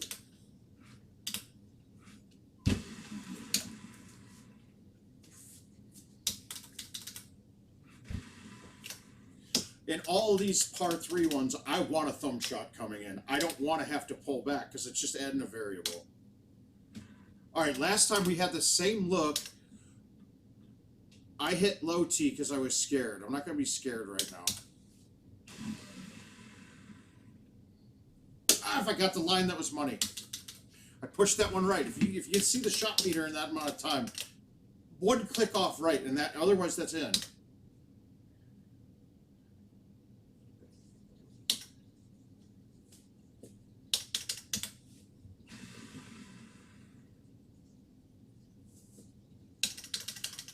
Only reason I low teed that there, any club that I hit the green on there, on a fly, it would have bounced too far back to get it. So I had to try to bounce that up and have it hit pin high and come short.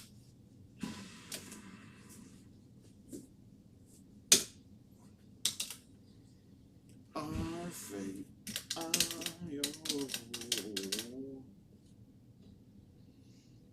4 win.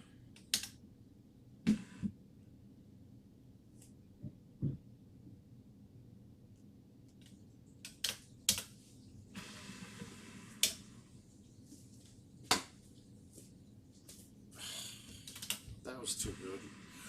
One of my problems with using this too, if I use a T move to the back of the box, it's hard to find where your center was. Like it's more of a guess than I'd like, and I don't like that. Let's get something serious here. No. I thought for sure that would take the break more.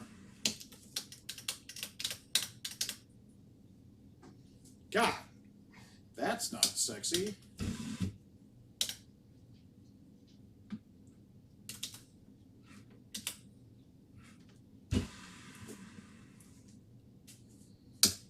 There wasn't a real way to go at that one. I don't know.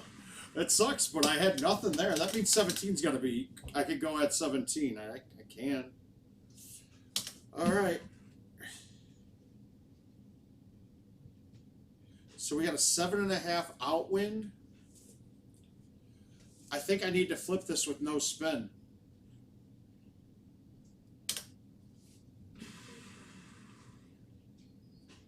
No, bite. That was too long. All right, so we got to try to ace 18 again. Let's see where it is. Don't tuck it behind the rat. They tucked it behind the rock. They're not very friendly right now.